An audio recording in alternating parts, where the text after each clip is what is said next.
നിയമാവർത്തനങ്ങളുടെ പുസ്തകം 6-ാം അധ്യായത്തിൻ്റെ 10, 11, 12 തിരുവാക്യങ്ങൾ. നിങ്ങൾ പണിയാത്ത വിശാലവും മനോഹരവുമായ നഗരങ്ങളും നിങ്ങൾ നിറയ്ക്കാതെ വിശിഷ്ട വസ്തുക്കൾ കൊണ്ട് നിറഞ്ഞിരിക്കുന്ന വീടുകളും നിങ്ങൾ കുഴിക്കാത്ത കിണറുകളും നിങ്ങൾ നട്ടുപിടിപ്പിക്കാത്ത മുന്തിരിത്തോട്ടങ്ങളും ഒലിവുമരങ്ങളും നിങ്ങൾക്ക് നൽകുകയും നിങ്ങൾ അതിൽ നിന്ന് ഭക്ഷിച്ച് തൃപ്തരാകുകയും ചെയ്യുമ്പോൾ നിങ്ങളെ അടിമത്തത്തിൻ്റെ നാട്ടിൽ നിന്നും കൊണ്ടുവന്ന ദൈവത്തെ മറക്കാതിരിക്കുവാൻ സൂക്ഷിച്ചുകൊള്ളുവിൻ. പരിശുദ്ധ പരമ ദിവ്യകാരുണ്യത്തിന്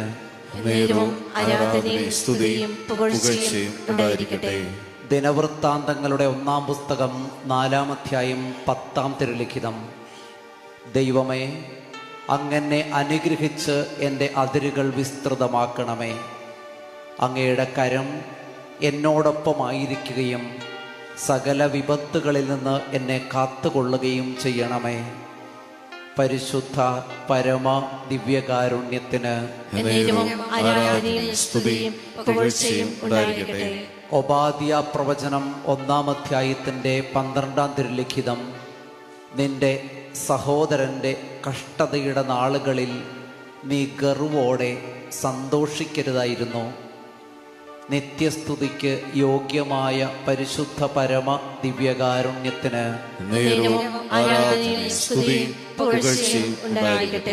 പരിശുദ്ധ അമ്മയുടെ വിമല ഹൃദയത്തിൽ നമ്മുടെ ഇന്നത്തെ എല്ലാ ശുശ്രൂഷകളെയും സമർപ്പിച്ച് പ്രാർത്ഥിക്കാം.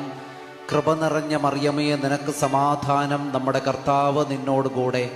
നീ സ്ത്രീകളിൽ അനുഗ്രഹിക്കപ്പെട്ടവളാകുന്നു. നിന്റെ ഉദരത്തിന്റെ ഫലമായി നമ്മുടെ കർത്താവ് ഈശോ മിശിഹാ വാഴ്ത്തപ്പെട്ടവനാകുന്നു. പരിശുദ്ധ മറിയമേ, തമ്പുരാന്റെ അമ്മേ, പാപികളായ ഞങ്ങൾക്ക് വേണ്ടി ഇപ്പോഴും ഞങ്ങളുടെ മരണസമയത്തും തമ്പുരാനോട് അപേക്ഷിക്കണമേ. ആമേൻ. വിശുദ്ധരുടെ സ്വർഗീയ മാധ്യസ്ഥം നമുക്ക് യാചിക്കാം. വിശുദ്ധ ഫ്രാൻസിസ് സേവ്യറെ, ഭാരതത്തിന്റെ അപ്പസ്തോലനായ വിശുദ്ധ തോമാസ് ലീഹായെ, വൈദികരുടെ മധ്യസ്ഥനായ വിശുദ്ധ ജോൺ മരിയ വിയാനി, സഹനങ്ങളെ കൃപകളാക്കി മാറ്റിയ വിശുദ്ധ പാദ്രെ പിയോ, യുവജനങ്ങളായ ഞങ്ങളുടെ മക്കളുടെ സ്വർഗീയ മധ്യസ്ഥനായ വിശുദ്ധ ജോൺ ബോസ്കോയെ, ഈശോ മിശിഹായ്ക്കും നമുക്ക് പരസ്പരം സ്തുതി ചൊല്ലിയിട്ട് സ്വസ്ഥാനങ്ങളിൽ ഇരിക്കാം.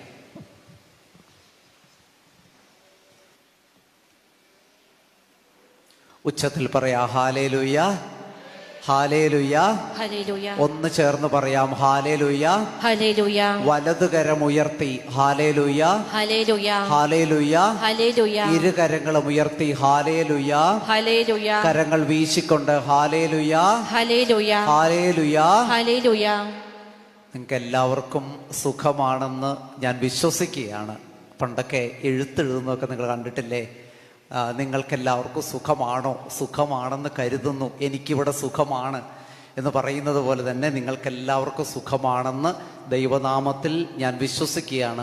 പരിശുദ്ധ അമ്മയുടെ ആത്മീയ പാദസ്പർശനമേറ്റ ഈ തീർത്ഥാടനത്തിൻ്റെ തിരുനടയിൽ അമ്മ നമുക്ക് വേണ്ടി മാധ്യസ്ഥം വഹിക്കട്ടെ എന്ന് പ്രത്യേകമായിട്ട് പ്രാർത്ഥിക്കുന്നു. ഹാലേലൂയ. എനിക്ക് IMS ധ്യാനഭവനത്തിലേക്ക് വരുമ്പോൾ പല കാര്യങ്ങളും ഞാൻ ശ്രദ്ധിക്കാറുണ്ട്.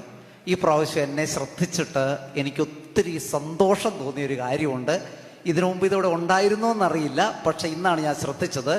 ബഹുമാനപ്പെട്ട പ്രശാന്തച്ചൻ രാവിലെ ഇവിടെയുള്ള ശുശ്രൂഷകൾക്കെല്ലാം ഒരു നിർദ്ദേശങ്ങൾ കൊടുക്കുന്ന ഒരു ചടങ്ങിന് സാക്ഷിയായിക്കൊണ്ടാണ് ഞാൻ ഈ പരിശുദ്ധമായ അങ്കണത്തിലേക്ക് ഞാൻ കടന്നു വരുന്നത്.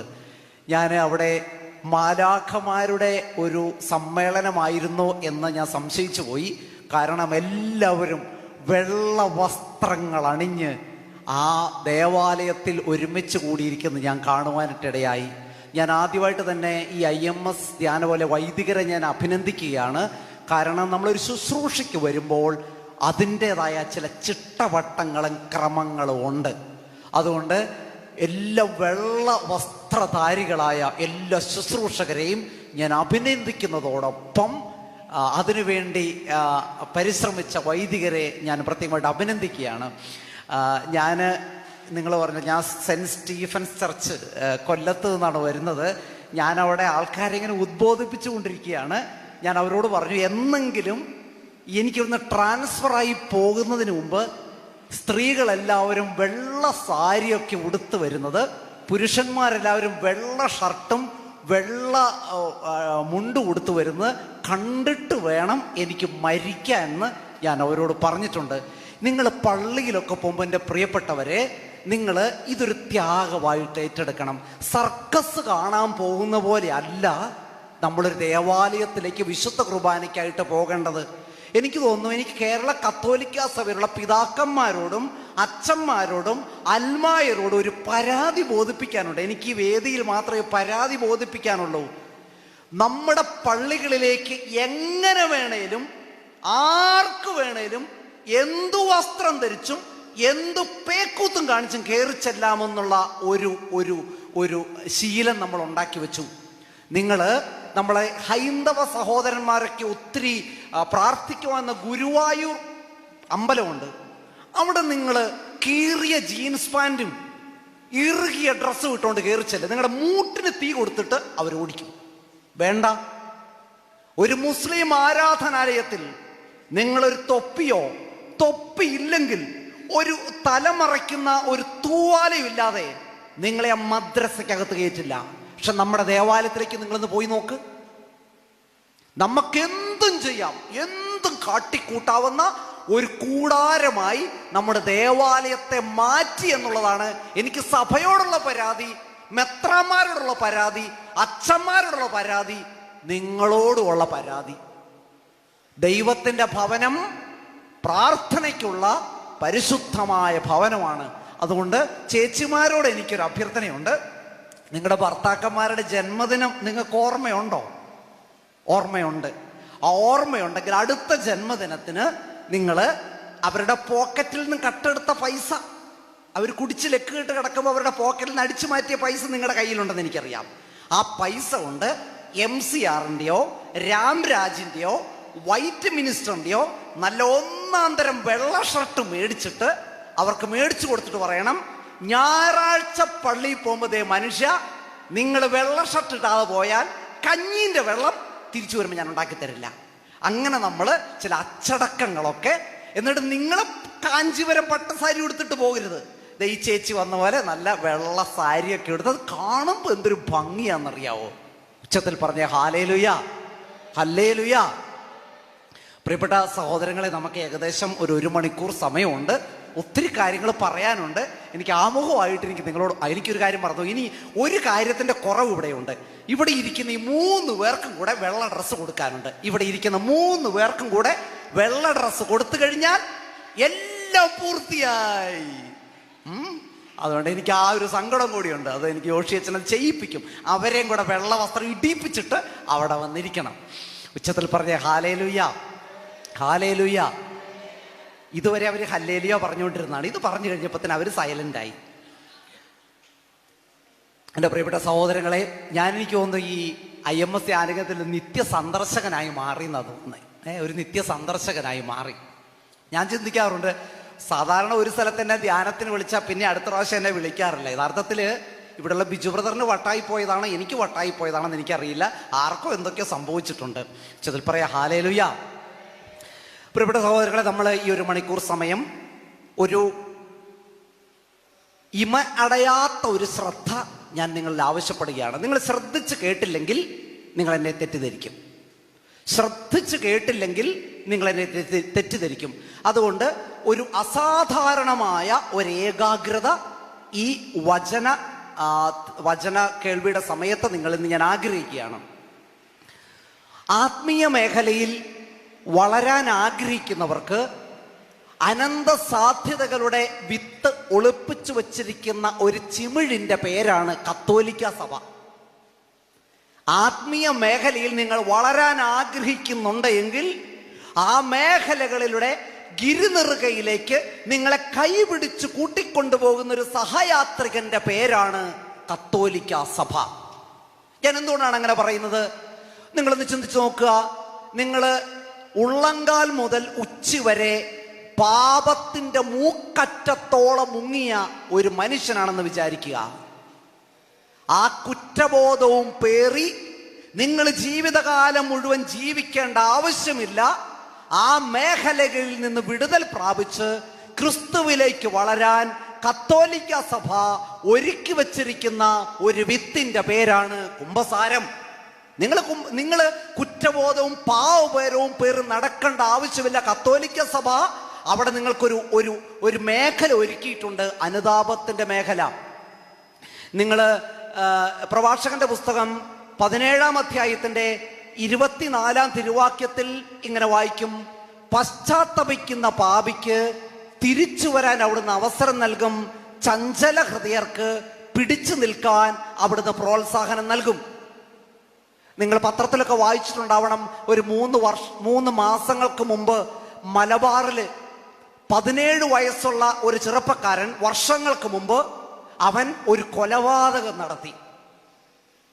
തോട്ടിലേക്ക് തൻ്റെ ഒരു കൂട്ടുകാരനെ തള്ളിയിട്ട് കൊന്നു. പക്ഷെ അത് അന്നത്തെ ഇതനുസരിച്ച് ഒരു സ്വാഭാവിക മരണമായിട്ട് വിധി വന്നു. ഈ മനുഷ്യൻ 17 വയസ്സുള്ള ഈ ചെറുപ്പക്കാരൻ അന്നു മുതൽ തൻ്റെ 72-ാമത്തെ വയസ്സുവരെ ഈ കുറ്റബോധവും പാപഭാരവും പേര് നടന്നു. ജീവിതത്തിൽ ഗതിയില്ലാതായി, എഴുന്നേറ്റമില്ലാണ്ടായി.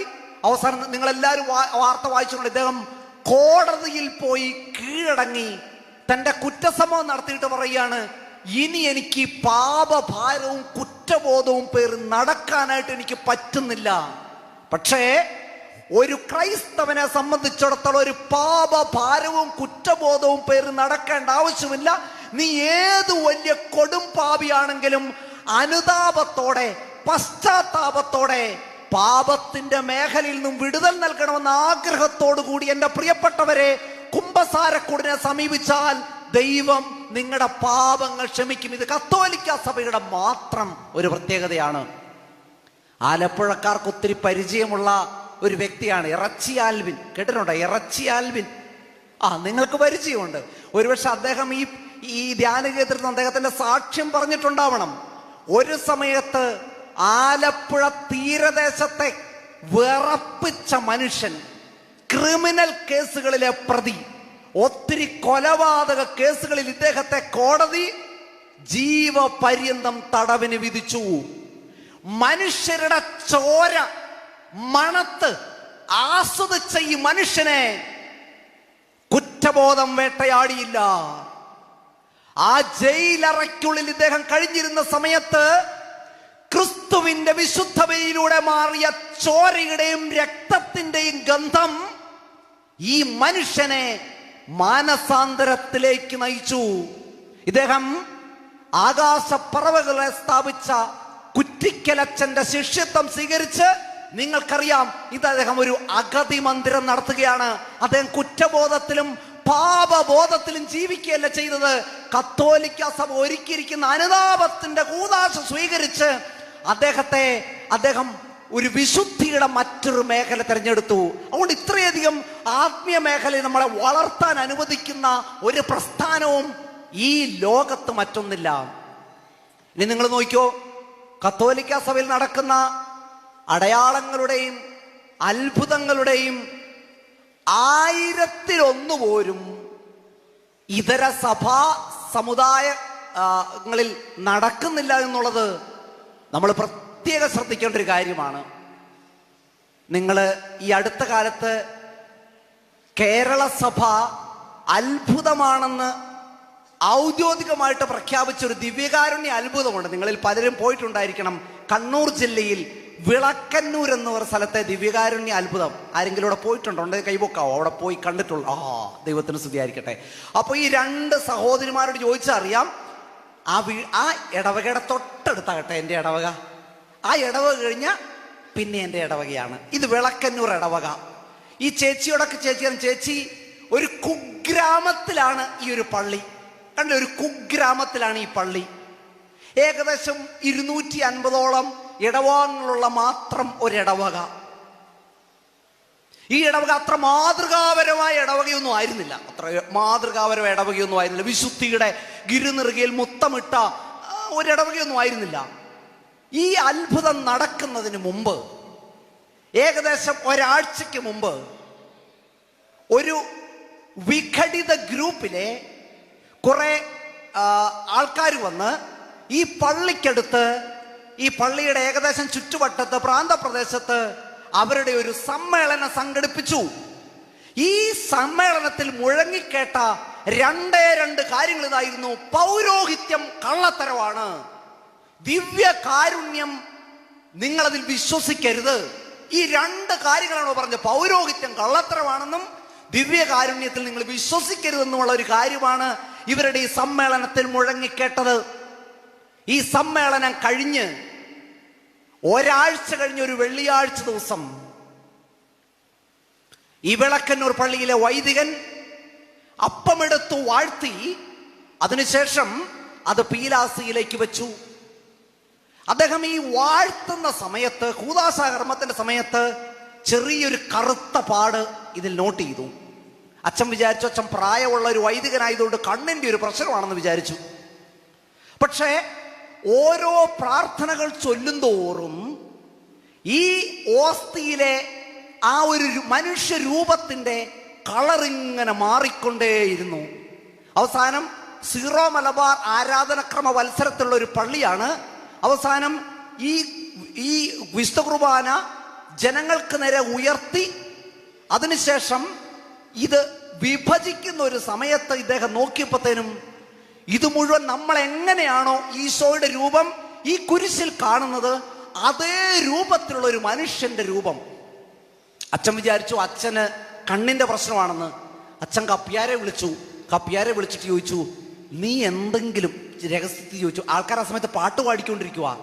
ഈ ഓസ്തിയില് നീ എന്തേലും കാണുന്നുണ്ടോ എന്ന് ചോദിച്ചു. കപ്പ്യാരിത് നോക്കി അടിച്ചു കെട്ടി അവിടെ അങ്ങ് വീണു. അൾത്താരയിൽ അടിച്ചു കെട്ടി അവിടെ അങ്ങ് വീണു. അച്ഛൻ ഈ തിരുവോസ്തി വിഭജിച്ചില്ല. അച്ഛൻ അവിടെ തന്നെ വെച്ചു. അതിനുശേഷം ഇത് അത്ഭുതമല്ല, ഇത് അച്ഛൻ വരച്ചുണ്ടാക്കിയതാണ് എന്ന് സഭാവിരുദ്ധരായ കുറെ ആൾക്കാർ പറഞ്ഞുണ്ടാക്കി. അവസാനം തലശ്ശേരി അതിരൂപത നേതൃത്വം ഒരു രാത്രിയിൽ കള്ളന്മാരെ പോലെ വന്ന് ഇടവക്കാരറിയാതെ ഈ തിരുവോസ്തി തലശ്ശേരി അതിരൂപത മെത്രാസന മന്ദിരത്തിലേക്ക് കൊണ്ടുപോയി. അവിടെ 3-4 വർഷം അതിനെ പഠനത്തിന് വിധേയമാക്കി അവിടെ വെറുതെ കൊണ്ടുപോയി അങ്ങിട്ടു. അതിനുശേഷം ഇത് വീണ്ടും പഠനത്തിനായിട്ട് റോമിലേക്ക് അയച്ചു. 8 വർഷത്തിന് ശേഷം ഒരു 4 മാസങ്ങൾക്ക് 5 മാസങ്ങൾക്ക് മുമ്പ് കേരള കത്തോലിക്ക സഭ അത് ഇന്ത്യയിലെ തന്നെ ആദ്യത്തെ ദിവ്യകാരുണ്യ അത്ഭുതമായിട്ട് പ്രഖ്യാപിച്ചു. കൈയടിച്ച് കർത്താവിന് നന്ദി പറഞ്ഞേ. നിങ്ങൾ പറ്റുമെങ്കിൽ നിങ്ങൾ ഈ വാഗമണ്ണിനും ഒക്കെ പോകുന്നതിന് പകരം നിങ്ങൾ ഈ പ്രാവശ്യത്തെ നിങ്ങളുടെ കുടുംബസമേതമുള്ള വിനോദയാത്ര നിങ്ങൾ ഈ വിളക്കന്നൂരിന് പോകണം. നിങ്ങൾ എങ്ങനെയാണോ നിങ്ങൾ കുരിശിൽ ഈശോയെ കാണുന്നത്, അതേ രൂപത്തിലുള്ള ഒരു ഈശോയെ ഈ തിരുവോസിയിൽ നിങ്ങൾക്ക് കാണാൻ സാധിക്കും. ഞാൻ പറഞ്ഞു വന്നത്, ഈ ആത്മീയതയിൽ നിങ്ങൾ വളരാൻ ആഗ്രഹിക്കുന്നുണ്ടോ? ഇത്രയധികം അവസരങ്ങൾ ഒരുക്കി വച്ചിരിക്കുന്ന മറ്റൊരു വിത്ത് ഈ ലോകത്തിൽ മറ്റൊന്നുമില്ല. എനിക്ക് തോന്നുന്നു പ്രാണന്റെ സമസ്ത മേഖലകളെയും പ്രകാശിപ്പിക്കുവാൻ കത്തോലിക്ക സഭ നൽകുന്ന ആത്മീയ അഭ്യാസങ്ങൾക്കാകും. നമ്മൾ കത്തോലിക്ക സഭയിൽ അഭിമാനിക്കണം.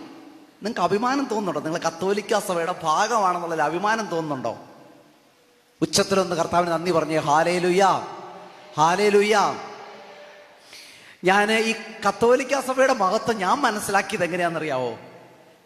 എനിക്കറിയാവുന്ന ഞങ്ങളുടെ സ്ഥാപനത്തിൽ ഒരു സ്റ്റാഫ് അംഗം ഉണ്ടായിരുന്നു.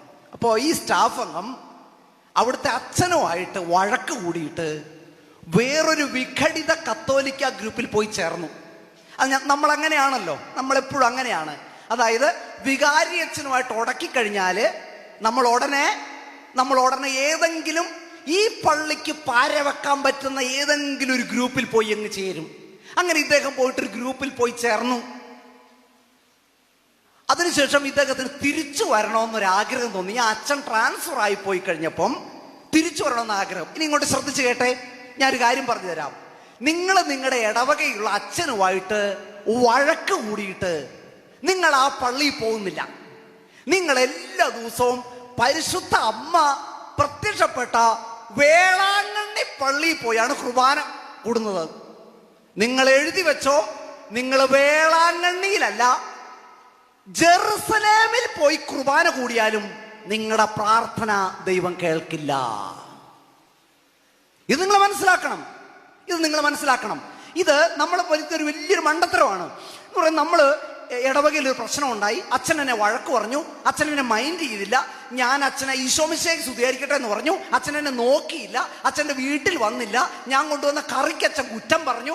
ഇങ്ങനെ പല പല കാരണങ്ങൾ കൊണ്ട് നമ്മൾ പള്ളിയിൽ വരാണ്ടിരിക്കും. എന്നിട്ട് നമ്മൾ വലിയ വിശുദ്ധ പരിവേഷം ചമഞ്ഞ് അടുത്തുള്ള ബസിലിക്കകളില്, അടുത്തുള്ള നൊവേന കേന്ദ്രങ്ങളില്, ധ്യാന കേന്ദ്രങ്ങളിൽ നമ്മളിങ്ങനെ കരങ്ങൾ വിളിച്ച് പ്രാർത്ഥിക്കാൻ. എൻ്റെ മക്കളെ, ആ ആത്മീയത തെറ്റായ ഒരു ആത്മീയതയാണ്. നിങ്ങൾ നിങ്ങളുടെ സ്വന്തം ഇടവകയിൽ കാണാത്ത ഒരു ദിവ്യകാരുണ്യ അനുഭവം, നിങ്ങൾ നിങ്ങളുടെ ഇടവകയിൽ കിട്ടാത്ത ഒരു ദിവ്യകാരുണ്യ എക്സ്പീരിയൻസ് നിങ്ങൾ വേറെ എവിടെ പോയാലും നിങ്ങൾ കണ്ടെത്തുകയില്ല. അപ്പോൾ ഈ മനുഷ്യൻ ഈ അച്ഛനുമായിട്ട് വഴക്കുകൂടി ഇങ്ങനെ പോയി. ഇദ്ദേഹത്തെ തിരിച്ചു കൊണ്ടുവരാനായിട്ട് ഞാൻ സഹായിക്കുവാണ്. അപ്പം ഞാൻ ഈ പുതിയ വികാരിയച്ഛനെ കാണാനായിട്ട് ഇദ്ദേഹത്തെ കൂട്ടിപ്പോയപ്പോൾ വികാരിയച്ഛൻ ഇച്ചിരി മുറ്റ് കേസായിരുന്നു. വികാരിയച്ഛൻ പറഞ്ഞു, നീ സ്വയം പോയി കുഴി ചാടിയതല്ലേ, അവിടെ കുറച്ച് നാൾ നിൽക്ക്, ഞാൻ പറയാം നീ എപ്പോഴാണ് തിരിച്ചു വരേണ്ടതെന്ന്. അപ്പോൾ ഈ ഇദ്ദേഹത്തിന് എന്ത് ചെയ്താൽ മക്കളുടെ ആദ്യ കുർബാനയൊക്കെ ആയി, ഇദ്ദേഹം കത്തോലിക്ക സഭയിൽ നടത്തണമെന്ന് ആഗ്രഹമുണ്ട്. അപ്പോൾ ഇദ്ദേഹം ആ സമയത്ത് എന്നോട് പറഞ്ഞെന്നറിയോ, അച്ഛാ, ഞാൻ ഈ കത്തോലിക്ക സഭയിൽ ഉണ്ടായിരുന്ന സമയത്ത് എനിക്കതിൻ്റെ പ്രയോജനവും അതിൻ്റെ ആത്മീയതയും വിശുദ്ധിയും ഒന്നും മനസ്സിലായില്ല. ഞാനീ പോയൊരു പ്രസ്ഥാനം ഉണ്ടല്ലോ അച്ഛാ, എല്ലാ ദിവസവും അടിയാണ്, അവിടെ തമ്മിലടി, വഴക്ക്, പൈസയ്ക്ക് വേണ്ടിയുള്ള പിടിച്ചുപറി.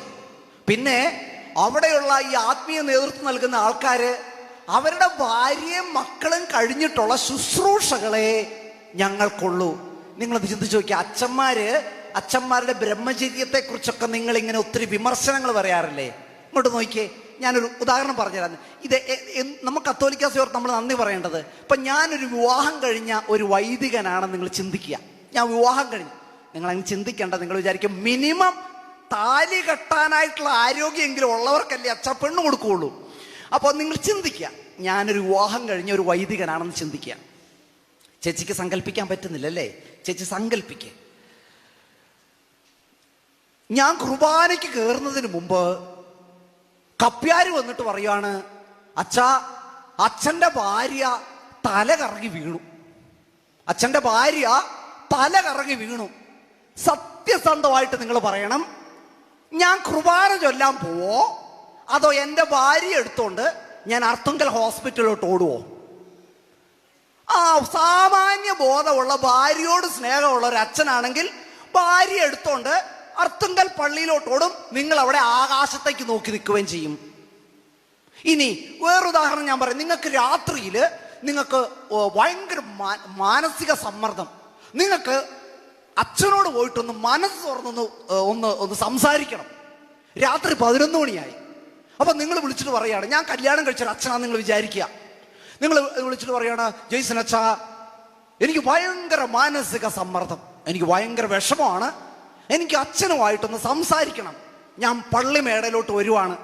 അപ്പൊ എൻ്റെ അടുത്ത് കിടക്കുന്ന എൻ്റെ ഭാര്യയോട് ഞാൻ പറയാണ്, എന്നെ കാണാനായിട്ട് അപ്പുറത്തെ വീട്ടിലെ എലിസബത്ത് വരുന്നുണ്ട്, എലിസബത്തിന് എന്തോ ഭയങ്കര വിഷമമാണ്. എൻ്റെ ഭാര്യ പറയും, മനുഷ്യ മര്യാദയ്ക്ക് അവിടെ കിടന്നോണം, മര്യാദ. എലിസബത്തിനെ കൊണ്ട്, എലിസബത്ത് വേണമെങ്കിൽ നാളെ വരട്ടെ. ഈ കത്തോലിക്ക സഭയുടെ ആത്മീയതയുടെ ഒരു ആഴം പലപ്പോഴും നമ്മൾ മനസ്സിലാക്കുന്ന പോകുന്നതാണ്. ഇനിയും നിങ്ങളെ വിമർശിക്ക്. ഞാനൊരു ദിവസം ഒരു പള്ളിയിൽ ഇങ്ങനെ പറയുകയാണ്, നമ്മുടെ സംഖ്യ കുറഞ്ഞു പോകരുത്, നമുക്ക് ഒത്തിരി മക്കളുണ്ടാവണം. അതൊരു വലിയ, ഞാൻ ഒരു ഡൈവേർഷൻ എടുക്കുവാണേ. ഈ ജീവിത സൗകര്യങ്ങൾക്ക് ഒക്കെ വേണ്ടി നമ്മൾ ദൈവം തന്നിട്ടും ഉദരബലം തന്ന് അനുഗ്രഹിച്ചിട്ടും മക്കളെ സ്വീകരിക്കാത്ത അപ്പനും അമ്മയൊക്കെ ഉണ്ടല്ലോ, ഒരെണ്ണം മതി, ഒന്നിനെ തന്നെ രാജകുമാരിയെ പോലെ വളർത്തിയാൽ മതി എന്ന്. എൻ്റെ വളരെ ലളിതമായൊരു ചോദ്യം, വളരെ മാനുഷികമായൊരു ചോദ്യം. നിങ്ങൾ ജീവിക്കുന്ന ഈ ഒരൊറ്റ കുഞ്ഞിന് വേണ്ടിയാണ്. നാളെ ഈ കുഞ്ഞിന് എന്തെങ്കിലും സംഭവിച്ചാൽ നിങ്ങൾക്ക് ആരുണ്ട്? ഒന്നാമത്തെ ചോദ്യം. 2, നാളെ നിങ്ങളുടെ കാലശേഷം ഈ കുഞ്ഞുങ്ങളുടേതെന്ന് പറയുവാനായിട്ട് ആരാണുള്ളത്? സഹോദരനുണ്ടോ? സഹോദരിയുണ്ടോ? അതുകൊണ്ട് ഇത് ഒരു കാലഘട്ടത്തിന്റെ ഒരു വലിയൊരു ദൂതായിട്ട് ഞാൻ നിങ്ങളോട് പറയുകയാണ്. പ്രിയപ്പെട്ട സഹോദരങ്ങളെ, സംഖ്യയിൽ നമ്മൾ കുറഞ്ഞു പോകരുത്. സംഖ്യയിൽ നിങ്ങൾ കുറഞ്ഞു പോകരുത്. ഇനി ഇതൊരു ദൂതായിട്ട് നിങ്ങൾ സ്വീകരിച്ചോ. ഈ പോക്ക് നമ്മൾ പോവാണെങ്കിൽ ഒരു 25 വർഷത്തിന് ശേഷം, അപ്പം ഞാൻ വൈദിക മന്ദിരത്തിൽ കണ്ണും കാണാതെ എഴുന്നേക്കാൻ വയ്യാതൊക്കെ ഇരിക്കുമായിരിക്കും. നിങ്ങൾ എന്നോട് പറയണം ഇത് സംഭവിച്ചെന്ന്.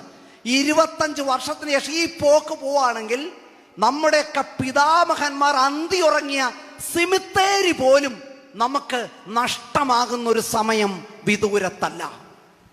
ഉച്ചത്തിൽ പറഞ്ഞ ഹല്ലേലൂയ. അപ്പോ കത്തോലിക്ക സഭയിൽ നമുക്ക് ഒത്തിരി വളരാനുള്ളൊരവസ്ഥകളുണ്ട്.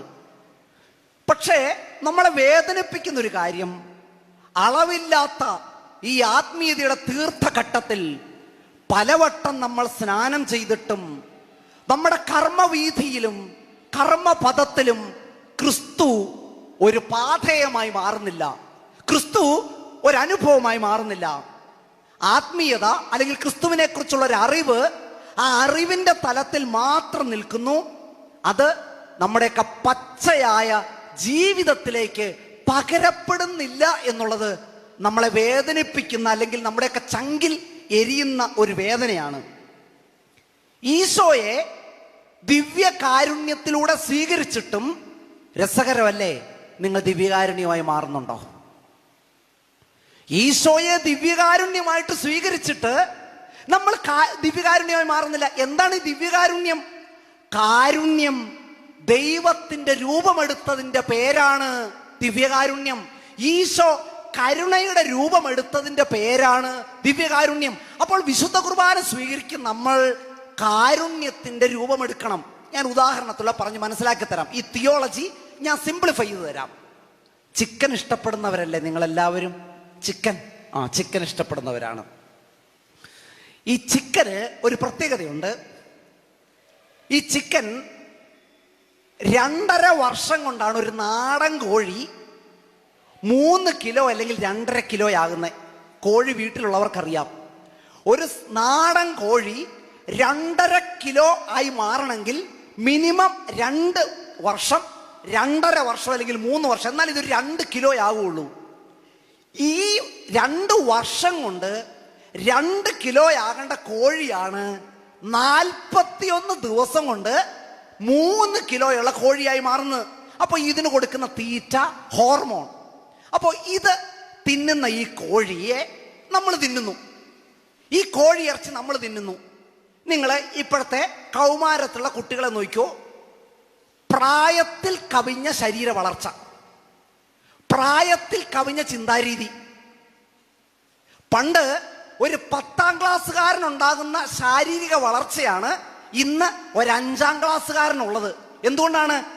ഈ ചിക്കൻ്റെ തിന്ന് ഇവനും ഇങ്ങനെ ഇറച്ചിക്കോഴികളെ പോലെ വളർന്നുകൊണ്ടിരിക്കുവാണ്.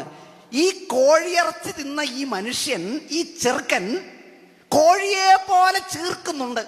അങ്ങനെയാണെങ്കിൽ ഈശോ ദിവ്യകാരുണ്യത്തെ സ്വീകരിക്കുന്ന നിങ്ങൾ ഈശോയെ പോലെ കരുണയുള്ളവരായി മാറണ്ടേ? ഇതാണ് ചോദ്യം. മിക്ക പ്രവചനം 6:8 നമ്മൾ വായിക്കുകയാണ്, നീതി പ്രവർത്തിക്കുക, കരുണ കാണിക്കുക. ക്രിസ്തുവിനെ സ്നേഹിക്കുന്നവരും ക്രിസ്തുവിനെ ആഴത്തിൽ അറിഞ്ഞവരും അവർക്കുണ്ടായിരിക്കേണ്ട ഒന്നാമത്തെ ഗുണം എന്താണെന്നറിയാവോ?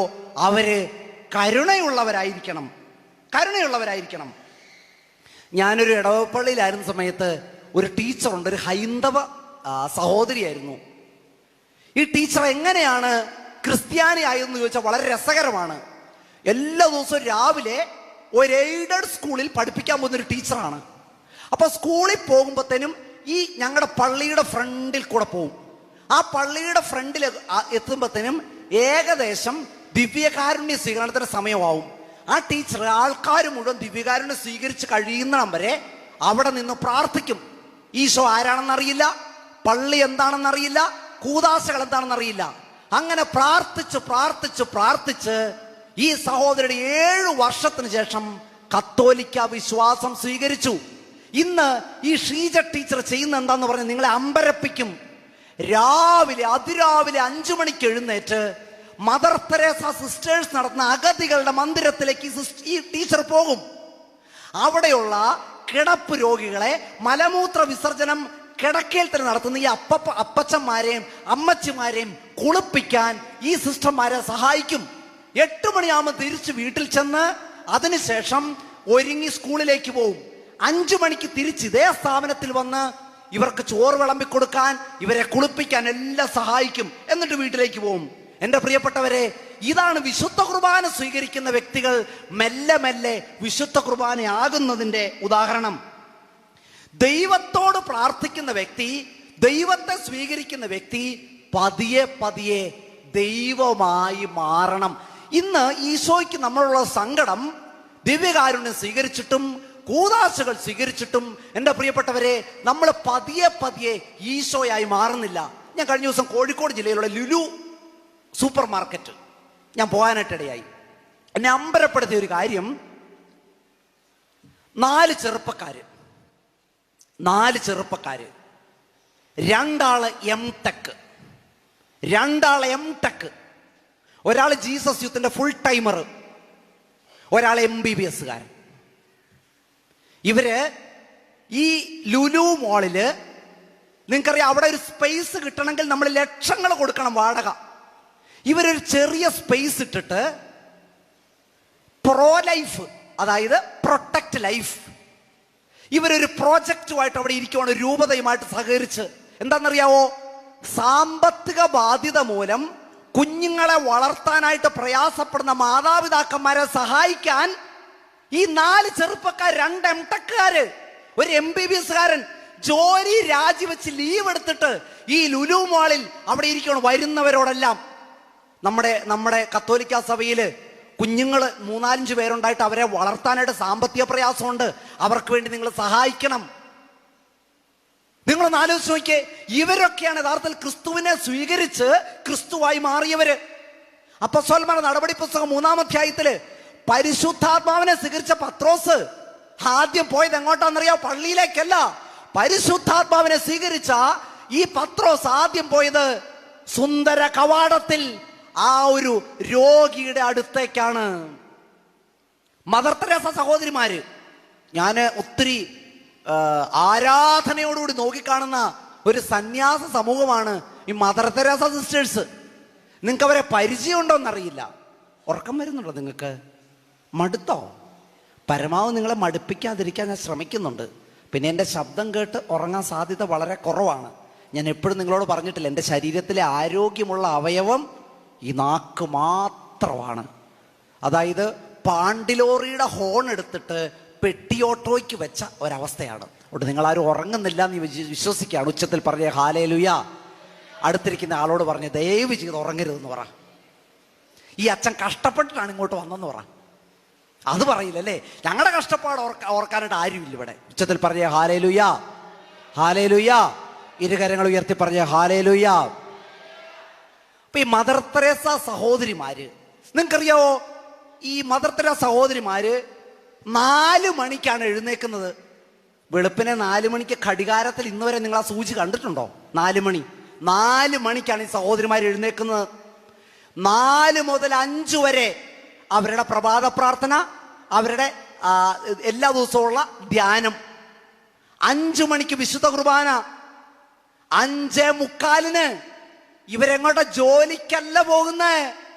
ഇവര് ഒരു ബക്കറ്റ്, ഒരു സോപ്പ്, ഒരു കപ്പ് ഇതെടുത്തോണ്ട് വിശുദ്ധ കുർബാന സ്വീകരിച്ച ഈ സഹോദരിമാർ പോകുന്നത് അഗതികളായ, കിടപ്പ് രോഗികളായ, ആരോരുമില്ലാത്തവരായ, ആലംബഹീനരായ ഈ മക്കളുടെ അടുത്തേക്കാണ് പോകുന്നത്.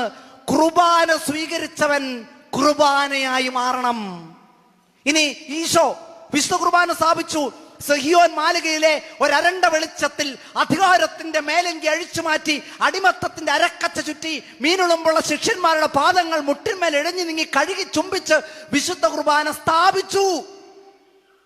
വിശുദ്ധ കുർബാന സ്ഥാപിച്ചതിന് ശേഷം ഇവൻ എങ്ങോട്ടാ പോയത്? സഹിയോനിൽ നിന്ന് ഇവന്റെ യാത്ര പിന്നെ എങ്ങോട്ടാ? ഗത്സമനിലേക്ക്. അവിടുന്ന് എങ്ങോട്ടാണ് യാത്ര? കാൽവരിയിലേക്ക്. കുർബാന സ്ഥാപിച്ച ഈശോ പിന്നെ ഗത്സമനിലേക്കും കാൽവരിയിലേക്കും പോയത് കുർബാനയാകാനാണ്. കുർബാന സ്വീകരിക്കുന്ന, കുർബാന ഉൾക്കൊള്ളുന്ന നമ്മള് കുർബാനയായി മാറണം. കുരിശിന്റെ വഴികളെ ധ്യാനിക്കുന്ന നമ്മള് കുരിശ് ധരിക്കുന്നവരായാൽ മാത്രം പോരാ. കുരിശ് ധരിക്കാൻ ഭയങ്കര എളുപ്പമാ. കുരിശ് വരയ്ക്കുന്നവരാകണം, കുരിശ് വഹിക്കുന്നവരാകണം, കുരിശ് സഹിക്കുന്നവരാകണം. പക്ഷേ കുരിശിന്റെ വഴികളെ ധ്യാനിക്കുന്ന ക്രിസ്ത്യാനി അയൽവാസിക്ക് കുരിശായി മാറുക. അതാണ് ഏറ്റവും രസകരം. നിങ്ങൾ നോക്കിയ ഒരു സിനിമയിലൊക്കെ ഒരു സ്ത്രീ ലമ്പടന്റെ, ഒരു തെമ്മാടിയുടെ, ഒരു ഒരു ഒരു ഒരു ഗുണ്ടയുടെ അടയാളം എന്താണ്? ആദ്യം കാണിക്കുന്നത് എങ്ങനെയാണ്? ഒരു ഗുണ്ട അല്ലെങ്കിൽ ആദ്യമായിട്ട് ഈ ഇടിക്കാനായിട്ട് വരുന്ന രംഗത്തില് ആദ്യം കാണിക്കുന്ന എന്താണ്? അവന്റെ കഴുത്തിലിട്ടിരിക്കുന്ന കുരിശ്. നമ്മൾ എങ്ങനെയോ ഈ സമൂഹത്തിന്, നമ്മൾ എങ്ങനെ അറിഞ്ഞോ അറിയാതെയോ പ്രത്യക്ഷമായിട്ടോ പരോക്ഷമായിട്ടോ നമ്മളൊരു ആശയം കൊടുത്തു, കുരിശ് ധരിക്കുന്നവൻ കുഴപ്പക്കാരനാണ്. കുരിശ് വരയ്ക്കാൻ എളുപ്പമാണ്, പക്ഷേ കുരിശ് വഹിക്കാൻ അത്ര എളുപ്പമുള്ളതല്ല. അപ്പോ കുരിശ് ധരിക്കുന്നവൻ കുഴപ്പക്കാരനായി മാറരുത്. ഒരു 6 വർഷങ്ങൾക്ക് മുമ്പ് ഞാൻ കോളേജിലൊക്കെ ഒരു അധ്യാപകനായിരുന്ന സമയത്ത്, നിങ്ങൾ വിശ്വസിക്കില്ല, ഞാൻ കോളേജിലൊരു അധ്യാപകനായിരുന്നു കേട്ടോ. വിശ്വാസം വരുന്നില്ലെങ്കിൽ നിങ്ങൾ വിശ്വസിച്ചേ പറ്റുള്ളൂ. പക്ഷെ ഞാൻ നല്ല സുഖമായിരുന്നു.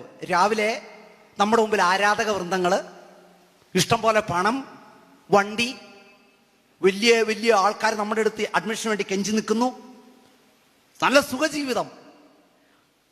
എന്നിട്ട് ഞാനതൊക്കെ വലിച്ചെറിഞ്ഞിട്ട്, അതൊക്കെ ഉച്ചിഷ്ടം പോലെ വലിച്ചെറിഞ്ഞിട്ട് ഈ 33 വയസ്സുള്ള ഒരു പെരുന്തച്ഛന്റെ ജീവിതവും ചങ്കിലേറ്റിക്കൊണ്ട് അലച്ചിലുകളുടെ ഒരു ജീവിതം നയിക്കാൻ ഒരു കാരണമുണ്ട്. ഞാനേ ഈ കോളേജില് 3.5 വർഷം പഠിപ്പിച്ച് Shakespeare, William Wordsworth, Othello, Macbeth, ഇതൊക്കെ ഞാൻ കുഞ്ഞുങ്ങൾക്ക് പറഞ്ഞു കൊടുത്തു. ഒരു കയ്യില് പത്രം, മറ്റേ സൈഡില് വില്യം വേർഡ്സ്വർത്തിന്റെ കവിതകള്. ഞാൻ വളരെ ഗംഭീരമായിട്ട് ക്ലാസ് എടുത്തു. ഒരൊറ്റ കൊച്ചു പോലും ദൈവമേ എന്ന് വിളിച്ചിട്ടില്ല ഈ 3.5 വർഷത്തിനിടയിൽ. ആ സമയത്താണ് എൻ്റെ അമ്മച്ചി എന്നോടൊരു ചോദ്യം ചോദിച്ചത്. എൻ്റെ അമ്മച്ചി 4ാം ക്ലാസ് ഗുസ്തിക്കാരിയാണേ. 4ാം ക്ലാസ് ഗുസ്തിക്കാരി എന്നോട് ചോദിക്കുക, അച്ഛനാകാൻ നീ എന്തിനാടാ മോനെ, അല്ല അധ്യാപകനാകാൻ നീ എന്തിനാടാ മോനെ അച്ഛനായത്? ഭയങ്കര ഫിലോസഫി അല്ലേ? ഇപ്പം നമുക്ക് ഈ സ്ഥാനമാനങ്ങൾക്കൊക്കെ വേണ്ടി ഓടി നടക്കുന്ന അച്ഛന്മാരൊക്കെ ഉണ്ട്. അവരോടൊക്കെ നിങ്ങൾ ചോദിക്കണം, വെറുതെ തമാശക്ക്, എഞ്ചിനീയർ ആകാൻ എന്തിനാ അച്ഛനായത്? രാവിലെ കുർബാന എന്തെങ്കിലും 1/2 മണിക്കൂർ കൊണ്ട് ഉന്തി തള്ളി ഓടിച്ചിട്ട് ഒരു പ്രസംഗം പറയാതെ ഒരുങ്ങാതെ ഓടി വന്ന് കുർബാന ചൊല്ലി 1/2 മണിക്കൂർ കൊണ്ട് ക്ലാസ്സിലോട്ട് പഠിപ്പിക്കാനായിട്ട് ബൈക്കും എടുത്ത് ഓടുന്ന അച്ഛന്റെ മുമ്പിൽ ഇങ്ങനെ നിൽക്കണം. അച്ഛാ ഒരു മിനിറ്റ്. അപ്പൊ ചോദിക്കുക, എന്താ അച്ഛാ, ഈ 1/2 മണിക്കൂർ കൊണ്ട് ഓടിച്ചിട്ട് ഈ കുർബാന ചൊല്ലാനാണോ അച്ഛനായത്? അച്ഛൻ അധ്യാപനമായിരുന്നെങ്കിൽ അച്ഛാ ഒരു B.Ed എടുത്തിട്ട് ആ വീട്ടിലെങ്ങാനും കുത്തിയിരുന്നാ പോയായിരുന്നോ? എന്തിനാ അച്ഛാ ഈ പണിക്ക് വന്നത്? എന്നിട്ട് മുൻകൂർ ജാമ്യം എടുത്തോണം. അച്ഛനെ വിഷമിപ്പിച്ചിട്ടുണ്ടെങ്കിൽ അച്ഛൻ എന്നോട് ക്ഷമിക്കണം, അതുകൂടി എല്ലാം തീരും. അപ്പൊ ഞാൻ പ്രശ്നം ഉണ്ടാക്കി വെച്ചിട്ടുണ്ട്, അതിനുള്ള വഴിയും പറഞ്ഞു തന്നിട്ടുണ്ട്. അപ്പൊ ഞാൻ ഈ പള്ളിയില് വരുന്ന സമയത്ത് ഒരു പ്രദേശത്തെ പേരുകേട്ട പ്രാർത്ഥനക്കാരൻ, ഇദ്ദേഹം കാവിമുണ്ട്, പിന്നെ ഒരു കാവി ജുബ, ഈ കഴുത്തിലിട്ടിരിക്കുന്ന കൊന്ത കണ്ടു കഴിഞ്ഞിട്ടുണ്ടെങ്കിൽ ഈശോ വഹിച്ച കുരിശിന് പോലും അത്രയും ഭാരമുണ്ടെന്ന് എനിക്ക് തോന്നുന്നു. അത്രയും വലിയൊരു കുരിശ്. ഇദ്ദേഹം നടക്കുന്നത് ഇങ്ങനെയാണ്. അത് വിനയം കൊണ്ടല്ല, ഈ കഴുത്തിലെ കുരിശിന്റെ ഭാരം കൊണ്ടാണ്. ഇദ്ദേഹത്തിന്റെ വീടിന് മുമ്പില് ആൾക്കാർ അപ്പോയിന്റ്മെന്റ് എടുത്ത് കൗൺസിലിങ്ങിന് വേണ്ടി നിൽക്കുക. ഒരൊറ്റ ദിവസം ഇദ്ദേഹം കുർബാന മുടക്കില്ല. ഇദ്ദേഹം അവകാശപ്പെടുന്നത് അദ്ദേഹത്തിന് 35 വയസ്സിന് ശേഷം ഈ 63 വയസ്സ് വരെ ഒരൊറ്റ ദിവസം പോലും അദ്ദേഹത്തിന് കുർബാന മിസ്സായിട്ടില്ല എന്നാണ് ഇദ്ദേഹം പറയുന്നത്. ഇദ്ദേഹം വീട്ടിലെ മൂത്തയാളാ, ഏറ്റവും ഇളയ അനിയനാണ് വീട്ടിൽ നിൽക്കുന്നത്. അപ്പൊ അമ്മയെ നോക്കുന്നത് ഈ ഏറ്റവും ഇളയ അനിയനാണ്. ഈ പ്രാർത്ഥനക്കാരൻ, ഈ ചേട്ടന്റെ കൗൺസിലർ ചേട്ടന്റെ അനിയനാണ്. അപ്പൊ പ്രായമുള്ള അപ്പച്ചന്മാരെ അമ്മച്ചിമാരെ നോക്കാൻ അത്ര എളുപ്പമല്ല. സത്യമാണോ?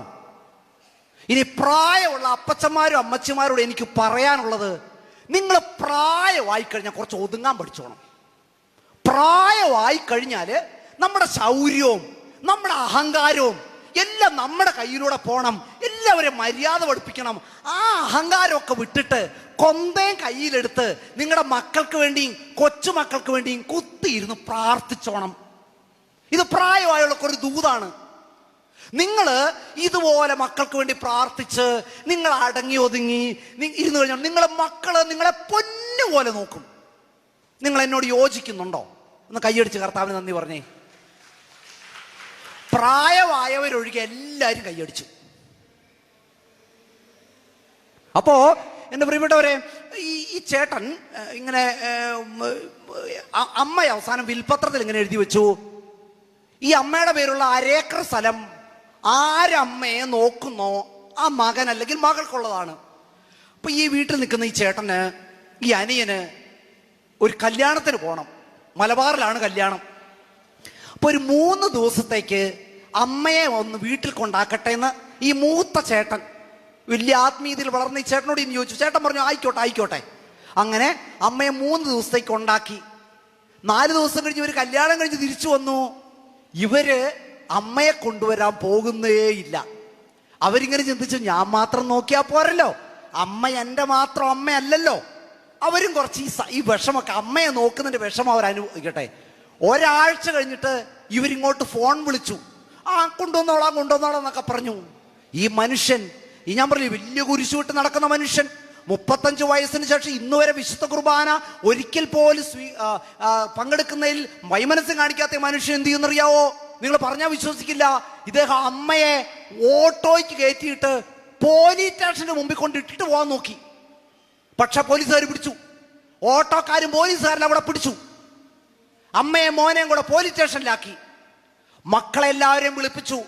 അപ്പൊ ഈ വീട്ടുകാരുമായിട്ട് എനിക്ക് ചെറിയൊരു ബന്ധമുണ്ട്. അപ്പൊ ഈ സ്ഥലത്തെ SI ഞാൻ പഠിപ്പിച്ച ഒരു കുട്ടിയുടെ അപ്പനാ. അവർക്ക് ഈ ബന്ധം അറിയാം. അപ്പം പറഞ്ഞു, അച്ഛൻ അത്യാവശ്യമായിട്ട് ഇവിടം വരെ വരണം, അച്ഛനോടുള്ള ഒരു ആത്മാർത്ഥത കൊണ്ടാണ് ഞാൻ വിളിക്കുന്നത്. ഞാൻ അവിടെ ചെന്ന് കാര്യങ്ങളെല്ലാം പഠിച്ചു. അപ്പോൾ ഈ ഏറ്റവും ഇളയ അനിയൻ പറഞ്ഞാണ്, ഞാൻ 6-7 വർഷമായി ഈ അമ്മച്ചിയെ നോക്കുന്നേ.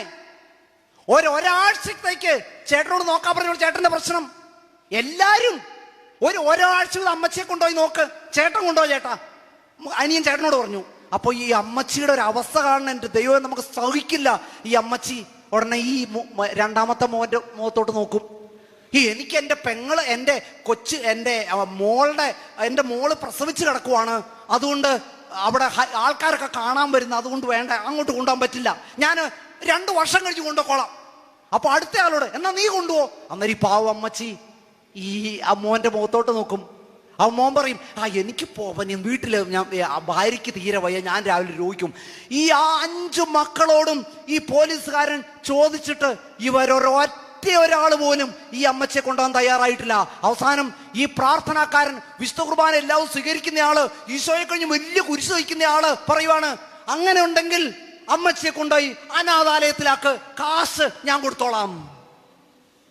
എന്റെ പ്രിയപ്പെട്ടവരെ, ഇതാണ് പലപ്പോഴും നമ്മുടെ ആത്മീയത. ഈശോയെ സ്വീകരിക്കുന്നുണ്ട്, ധ്യാനം കൂടുന്നുണ്ട്, കൊന്ത ചൊല്ലുന്നുണ്ട്. പക്ഷെ എന്തുകൊണ്ടാണ് ഈ ഈശോ നമ്മുടെ ജീവിതത്തിൽ ഒരു ഭാഗമായി മാറാത്തത്? എന്തുകൊണ്ടാണ് ഈശോ നമ്മുടെ ഉദരത്തിൽ ഉരുവാകാത്തത്?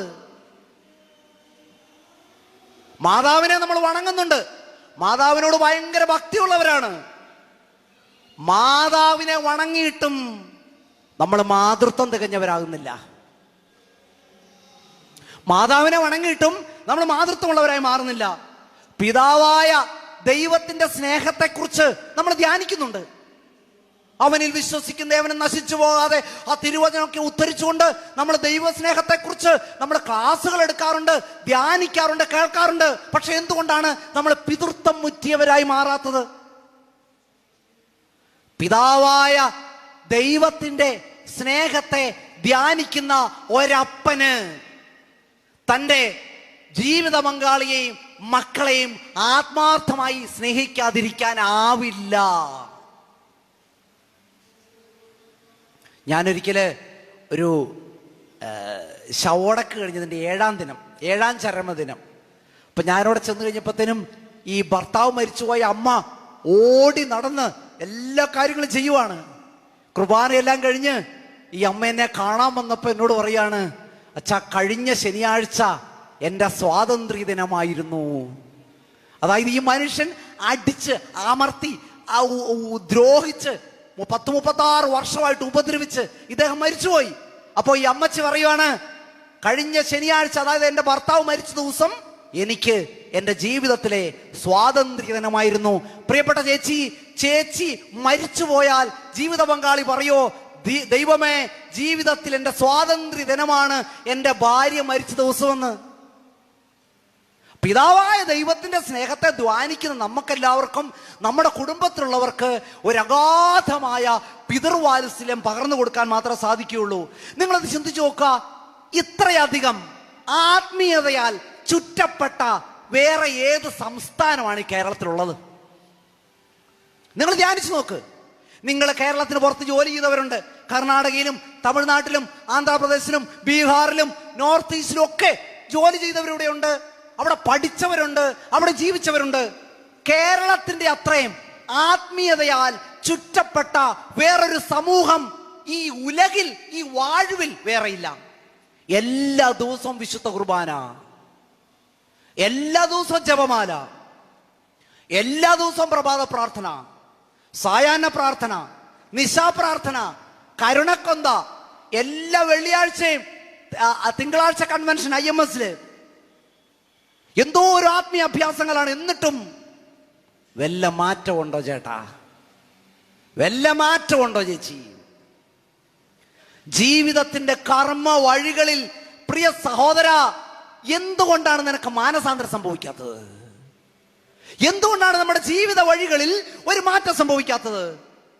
ക്രിസ്തുവിനെ ആരാധിക്കുന്നവരുടെ ജീവിതത്തിൽ, ക്രിസ്തുവിനെ സ്നേഹിക്കുന്നവരുടെ ജീവിതത്തിൽ, ക്രിസ്തുവിന്റെ വചനം ശ്രവിക്കുന്നവരുടെ ജീവിതത്തിൽ ഒരു മാറ്റം ജനം അല്ലെങ്കിൽ നമ്മൾ കണ്ടേ തീരൂ. ഏറ്റവും വലിയ ഉദാഹരണം സക്കേവൂസ് ആണ്. സക്കേവൂസിന്റെ ജീവിതം വളരെ രസകരമാണ്. സക്കേവൂസ് ദൈവത്തെ സ്നേഹിച്ചു, ദൈവത്തെ ആരാധിച്ചു. ഈ ദൈവത്തെ സ്നേഹിച്ച് ദൈവത്തെ ആരാധിച്ച സക്കേവൂസ് ഉടനെ 24 മണിക്കൂറും പള്ളിയിൽ ഒതുങ്ങുകയല്ല ചെയ്ത്, ദൈവത്തെ സ്നേഹിച്ച മാനസാന്തരം വന്ന സക്കേവൂസിനെ പറയുകയാണ്, എൻ്റെ ആരുടെയെങ്കിലും വക വഞ്ചിച്ചെടുത്തിട്ടുണ്ടെങ്കിൽ 4 ഇരട്ടിയായി ഞാൻ തിരികെ കൊടുക്കുന്നു.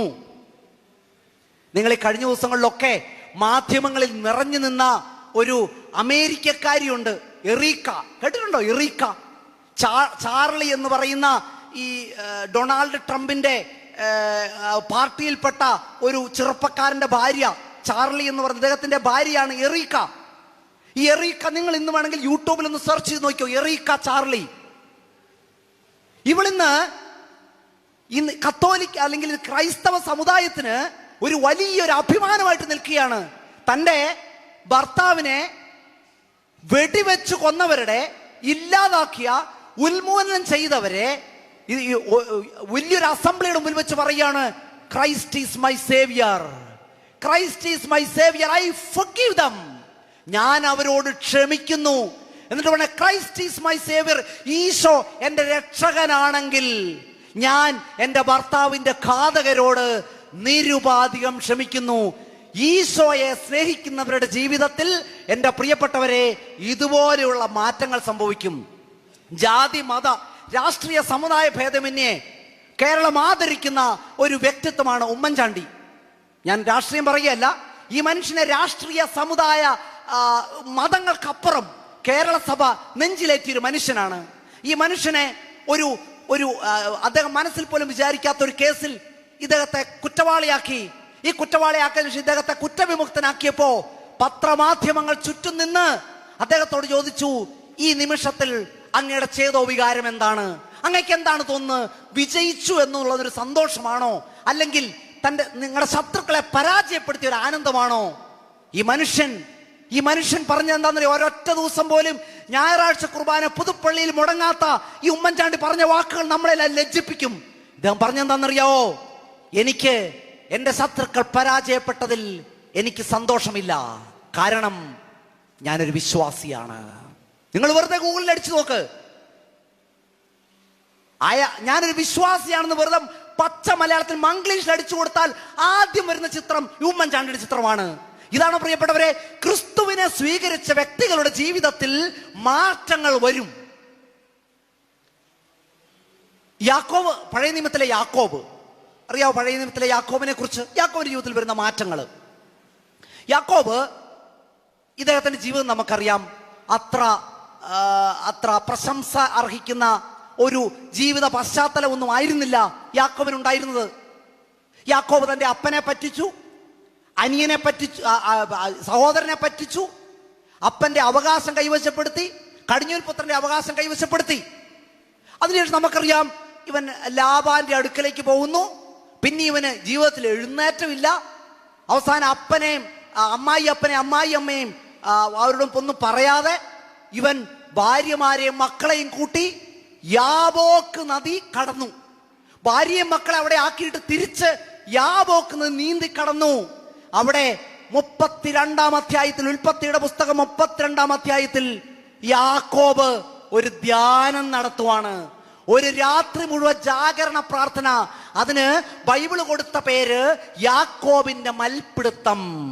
യാക്കോബിന്റെ മൽപ്പിടുത്തം. ഇവന് ദൈവദൂതനുമായിട്ട് മൽപ്പിടുത്തം നടത്തുകയാണ്. ദൈവവുമായിട്ട് മൽപ്പിടുത്തം, പ്രാർത്ഥനയുള്ള മൽപ്പിടുത്തം. ആ മൽപ്പിടുത്തത്തിൽ മനുഷ്യൻ ദൈവത്തെ പരാജയപ്പെടുത്തി. ദൈവത്തെ പരാജയപ്പെടുത്തുന്ന മനുഷ്യന്റെ പ്രവൃത്തിയുടെ പേരാണ് പ്രാർത്ഥന. നിങ്ങൾക്ക് ദൈവത്തെ പരാജയപ്പെടുത്താൻ പറ്റുന്ന ഒരൊറ്റ മേഖലയേ ഉള്ളൂ, നമ്മുടെ പ്രാർത്ഥന. ഇവൻ ദൈവത്തെ പരാജയപ്പെടുത്തി. അതിനുശേഷം നമ്മൾ കാണുന്നത് എന്നാണെന്നറിയാവോ? ഇവൻ യാബോക്ക് നദി തിരിച്ച് നീന്തിക്കടന്ന് തന്റെ ഭാര്യയെയും മക്കളെയും പെറുക്കി കൂട്ടിക്കൊണ്ട് ഇവൻ പോയത് താൻ പറ്റിച്ച തന്റെ ചേട്ടന്റെ അടുത്തേക്ക്, ഏസാവിന്റെ അടുക്കലേക്കാണ്. ആ യാക്കോബിന്റെ കുടുംബത്തിൽ നിന്നാണ് രക്ഷകൻ പിറക്കുന്നത്. പ്രിയപ്പെട്ടവരെ, നോക്കിയേ എങ്ങനെയാണ് ജീവിതത്തിൽ നവീകരണം സംഭവിക്കുന്നതെന്ന്. വിശുദ്ധ കുർബാന നമുക്കൊരു അനുഭവമായി മാറാത്തതിന്റെ കാരണം, നമ്മുടെ ജീവിതത്തിൽ അടയാളങ്ങളും അത്ഭുതങ്ങളും രോഗശാന്തികളും സംഭവിക്കാത്തതിന്റെ കാരണം, നമ്മൾ ഈ ചേമ്പും താളിലേക്ക് നമ്മൾ വെള്ളം ഒഴിക്കുന്ന രീതിയാണ് നമ്മൾ കേൾക്കുന്നതെല്ലാം. എനിക്കറിയാം, എല്ലാ തിങ്കളാഴ്ചകളിലും ഇവിടെ IMS ധ്യാനം കൂടുന്നവരാണ് നിങ്ങൾ. എല്ലാ തിങ്കളാഴ്ചയും കേൾക്കുന്നതിൻ്റെ ഒരു സാരോപദേശം നിങ്ങൾ ജീവിതത്തിൽ അനുവർത്തിച്ചിരുന്നെങ്കിൽ നിങ്ങളെ ഇന്ന് ഇവിടെ കയറ്റി വെക്കാമായിരുന്നു. ഒരു കാര്യം നിങ്ങൾ ജീവിതത്തിൽ അനുഷ്ഠിച്ചിരുന്നെങ്കിൽ രൂപക്കൂട്ടിൽ നിങ്ങൾ ഇന്ന് ആസനസ്ഥനായിരുന്നേനെ. പക്ഷേ ഈ കേട്ടതൊന്നും നമ്മുടെ ജീവിതത്തിൽ നമുക്ക് അനുവർത്തിക്കാനായിട്ട് സാധിക്കുന്നില്ല. ഇനി ഈ സക്കേവൂസ് അറിവിന്റെ തലത്തിലല്ല നിന്നത്, അവൻ ക്രിസ്തുവിനെ അനുഭവത്തിനതിലേക്ക് കൂട്ടിക്കൊണ്ടുപോവുകയാണ്. ഇനി 2017 കണക്കനുസരിച്ച് കേരളത്തിൽ മാത്രം, നിങ്ങൾ അമ്പരപ്പെടുത്തുവേ, കേരളത്തിൽ മാത്രം 87 ധ്യാനകേന്ദ്രങ്ങൾ. ആകെ എത്ര ജില്ലയാ ഉള്ളത്? 14 ജില്ല. അപ്പൊ നിങ്ങൾ തിരിച്ച് 14 ഡിവൈഡഡ് ബൈ 87 എത്ര ധ്യാനകേന്ദ്രങ്ങൾ ഉണ്ടെന്ന്. ഒരു ധ്യാനകേന്ദ്രത്തിൽ ഒരു 3 ധ്യാനഗുരുക്കന്മാരെ വീതം, ചൊക്കട ധ്യാനഗുരുക്കന്മാരെ അല്ല, പേര് കേട്ട ധ്യാനഗുരുക്കന്മാര്. നിങ്ങളത് കണക്കൂട്ടി നോക്കുക. 87 × 3. കേരളത്തിൽ ഒരു ദിവസം ശരാശരി ധ്യാനിച്ചിറങ്ങുന്നവരുടെ കണക്ക് 250 ഒരു ദിവസം ധ്യാനിച്ചിറങ്ങുന്നവര്. എന്നിട്ടും ഈ ധ്യാനം കഴിഞ്ഞിറങ്ങിയിട്ടും പിടിച്ചുപറിക്കാരൻ ഇന്നും പിടിച്ചു പറിച്ചുകൊണ്ടേയിരിക്കുന്നു. മദ്യപാനി മദ്യപിച്ചുകൊണ്ടേയിരിക്കുന്നു. പലിശക്കാരന് യാതൊരു മാറ്റവുമില്ല. പരദൂഷണക്കാരന് യാതൊരു മാനസാന്തരവുമില്ല. തെറി പറയുന്നവൻ കൂടുതൽ തീവ്രതയുള്ള തെറികളുള്ള നിഘണ്ടുകൾ തേടി നടക്കുകയാണ്. വഴിവിട്ടു കൊടുക്കാത്തവൻ വഴിവിട്ടു കൊടുക്കാതെ ആ പിടിവാശി തന്നെ നിൽക്കുന്നു. പ്രിയപ്പെട്ടവരെ, ആത്മീയതയിലെ ഏറ്റവും വലിയ വിരോധാഭാസം എന്താണെന്നറിയാവോ? മനുഷ്യരോട് മനസ്സിൽ വെറുപ്പ് സൂക്ഷിച്ചിട്ട് ദേവാലയത്തിൽ നിത്യസന്ദർശകനാകുക. ഈ കേരള സഭയുടെ ഏറ്റവും വലിയൊരു തിന്മ മനുഷ്യരോടുള്ള വെറുപ്പ് മനസ്സിൽ സൂക്ഷിച്ചിട്ട് ദേവാലയത്തിലെ നിത്യസന്ദർശകനായി മാറുക. സുവിശേഷത്തിലെ യേശുവിന്റെ സങ്കടം എന്താണെന്നറിയാവോ? ഇനി കേരളത്തിന്റെ പശ്ചാത്തലത്തിൽ ഈശോ കേരളത്തോടാണ് ഈ വചനം പറയുന്നതെങ്കിൽ ഇതെങ്ങനെയിരിക്കും? മത്തായിയുടെ സുവിശേഷം 11-ാം അധ്യായത്തിന്റെ 20-ാം തിരുവാക്യം നമുക്കൊന്ന് വായിക്കാം. മത്തായി 11:20. ഞാൻ പറഞ്ഞു, ഏറ്റവും കൂടുതൽ ധ്യാന കേന്ദ്രങ്ങളുള്ള സ്ഥലം കേരളം. ഏറ്റവും കൂടുതൽ ഭക്തിഗാനങ്ങള് ഇംഗ്ലീഷ് കഴിഞ്ഞാൽ ഏറ്റവും കൂടുതൽ ഭക്തിഗാനങ്ങളുള്ള ഒരു സ്ഥലം കേരളമാണ്. ഏറ്റവും കൂടുതൽ ആത്മീയ പുസ്തകങ്ങൾ ഇംഗ്ലീഷ് കഴിഞ്ഞാൽ അടിച്ചിറക്കുന്ന ഒരു സ്ഥലം കേരളമാണ്. എന്നിട്ട് മത്തായി 11:20 നമ്മൾ വായിക്കുകയാണ്, യേശു താൻ ഏറ്റവും കൂടുതൽ അത്ഭുതങ്ങൾ പ്രവർത്തിച്ച നഗരങ്ങൾ മാനസാന്തരപ്പെടാത്തതിനാൽ അവയെ ശാസിക്കാൻ തുടങ്ങി. നിങ്ങൾ ഇങ്ങനെ വായിക്കുക, യേശു താൻ ഏറ്റവും കൂടുതൽ അത്ഭുതം പ്രവർത്തിച്ച കേരളം മാനസാന്തരപ്പെടാത്തതിനാൽ അവയെ ശാസിക്കാൻ തുടങ്ങി. ഈശോയ്ക്കുള്ള സങ്കടം അതാണ്. ഇത്രയധികം ആത്മീയതയിലെ സമ്പുഷ്ടമായ ഒരു ജനതയ്ക്ക് ഒരു മാറ്റം സംഭവിക്കുന്നില്ല. ക്രിസ്തുവിനെയോ ക്രിസ്തുവിന്റെ മനസ്സോ നമ്മൾ അറിയുന്നില്ല. ഞാൻ പറഞ്ഞു, കുർബാനയാകുന്ന വ്യക്തി, കുർബാന സ്വീകരിക്കുന്ന വ്യക്തി കുർബാനയായി മാറണം. ക്രിസ്തുവിനെ കുറിച്ച് അറിവ് മാത്രമുള്ള ഒരു വ്യക്തി കുർബാനയ്ക്ക് മുടങ്ങാതെ വരും. പക്ഷെ കുർബാനയാകുന്ന വ്യക്തി കുർബാനയായി മാറും. ഞാൻ ഒരു അക്രൈസ്തവ സഹോദരനെ പോട്ടയിൽ ധ്യാനത്തിന് അയച്ചു. ഇദ്ദേഹത്തിന്റെ ഒരു പ്രശ്നം, ഒത്തിരി പേരോട് വെറുപ്പുണ്ട്. ഇദ്ദേഹത്തോട് ഞാൻ പറഞ്ഞു, പോട്ടയിൽ ധ്യാനം രാവിലെ, വെള്ളിയാഴ്ച രാവിലെ ധ്യാനം കഴിയും. അപ്പൊ ഞാൻ പറഞ്ഞു, ധ്യാനം കഴിഞ്ഞ് എന്നെ ഒന്ന് കാണണം, എന്നിട്ട് ഈ ധ്യാനത്തിലുണ്ടായ അനുഭവം എന്നോട് പറയണം.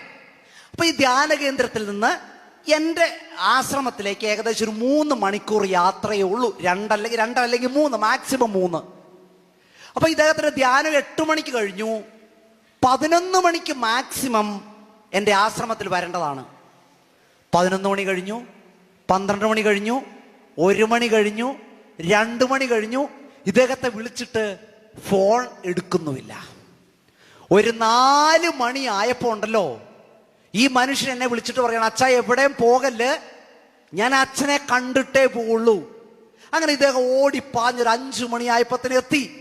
ഇനി ഈ ഹൈന്ദവ സഹോദരൻ പറഞ്ഞൊരു കാര്യം, എൻ്റെ പ്രിയപ്പെട്ടവരെ, കത്തോലിക്ക വിശ്വാസം സ്വീകരിച്ച, മാമോദീസ സ്വീകരിച്ച, കത്തോലിക്ക വിശ്വാസം ഏറ്റു പറഞ്ഞ നമ്മളെ ഓരോരുത്തർ ലജ്ജിപ്പിക്കും. ഇദ്ദേഹം പറയാണ്, അച്ഛാ ഞാൻ പങ്കെടുത്ത ആ ധ്യാനത്തിന്റെ പ്രത്യേകത ക്ഷമയെക്കുറിച്ച് മാത്രം പറയുന്നൊരു ധ്യാനമായിരുന്നു. ക്ഷമയെക്കുറിച്ച് മാത്രമായിരുന്നു എല്ലാ ധ്യാനഗുരുക്കന്മാരും പറഞ്ഞത്. പക്ഷെ ധ്യാനിച്ചുകൊണ്ടിരിക്കുന്ന സമയത്ത് എനിക്കൊരു തോന്നലുണ്ടായി, ഞാൻ 10 വർഷമായിട്ട് മിണ്ടാതിരിക്കുന്ന എൻ്റെ ഏറ്റവും ഇളയ അനിയനുണ്ട്. ഈ ധ്യാനത്തിന് ശേഷം ഇദ്ദേഹം എന്താ ചെയ്തെന്നറിയാവോ? അനുഭവം പറയാൻ എൻ്റെ അടുത്തേക്ക് വരുവല്ല ചെയ്തത്. ആ ബാഗ് ആ പോട്ട ധ്യാനകേന്ദ്രത്തിന്റെ റിസപ്ഷനിൽ കൊടുത്തിട്ട് ഇദ്ദേഹം നേരെ 2-2.5 മണിക്കൂർ യാത്ര ചെയ്ത് തൻ്റെ ഇളയ അനിയന്റെ വീട്ടിൽ പോയി അദ്ദേഹത്തോട് മാപ്പ് പറയാൻ പോയി. പ്രിയപ്പെട്ടവരെ, ഇതാണ് സത്യത്തിങ്കൽ അനുതാപം അല്ലെങ്കിൽ മാനസാന്തരം അല്ലെങ്കിൽ ദൈവത്തെ അനുഭവിക്കുന്നവരുടെ ഒരറിവ്. യെശയ്യാ പ്രവാചകൻ പലപ്പോഴും പറയുന്നുണ്ട്, ഈ ജനം അധരങ്ങൾ കൊണ്ട് എന്നെ ബഹുമാനിക്കുന്നു. എന്താണ് അധരങ്ങൾ കൊണ്ട് ബഹുമാനിക്കുക? അധരങ്ങൾ കൊണ്ട്. നിങ്ങൾ വചനം കേൾക്കുന്നുണ്ടോ? ഉണ്ട്. നിങ്ങൾ പള്ളിയിൽ പോകുന്നുണ്ടോ? ഉണ്ട്. ബൈബിൾ വായിക്കുന്നുണ്ടോ? ഉണ്ട്. വിശുദ്ധ കുർബാന സ്വീകരിക്കുന്നുണ്ടോ? ഉണ്ട്. പക്ഷെ എന്ത് സംഭവിക്കുന്നു ഇതിനു ശേഷം? അവിടെയാണ് നമ്മൾ ആത്മശോധന നടത്തേണ്ടത്. എന്താണ് നമുക്ക് സംഭവിക്കുന്നത്? അതുകൊണ്ട് ഞാൻ ഇത്രയും കാര്യങ്ങൾ പറഞ്ഞത്, നമ്മൾ ആത്മീയതയിൽ വളരാത്തതിന്റെ ഒന്നാമത്തെ കാരണം നമ്മൾ കണ്ടെത്താൻ പോവുകയാണ്. വചനത്തിലെ ഈശോയെ കണ്ടുമുട്ടാതെ നമുക്കിണങ്ങിയ ഒരു ഈശോയെ തേടി നമ്മൾ ഇറങ്ങുകയാണ്. തിരുവചനത്തിലുള്ള ഈശോയെ നമ്മൾ അന്വേഷിക്കാതെ നമുക്കിഷ്ടപ്പെട്ട ഒരു ദൈവത്തെ തേടി നമ്മൾ പോവാണ്. നമുക്കിഷ്ടപ്പെട്ട ധ്യാനഗുരുക്കന്മാര്, നമുക്കിഷ്ടപ്പെട്ട ധ്യാനകേന്ദ്രം, നമുക്ക് കേൾക്കാൻ ഇമ്പമുള്ള വചനം, എന്നെ നോവിപ്പിക്കാത്ത, എന്നെ കൊള്ളിക്കാത്ത, എന്നെ പൊള്ളിക്കാത്ത സ്ഥലങ്ങളിലേക്ക്. നിങ്ങൾ ചാത്തുമേനോൻ എന്ന് പറയുന്ന ഒരു അക്രൈസ്തവനെ കുറിച്ച് കേൾക്കാൻ സാധ്യതയില്ല. നിങ്ങൾ അറിഞ്ഞിരിക്കേണ്ട ഒരു മനുഷ്യനാണ് ചാത്തുമേനോൻ. ഇദ്ദേഹം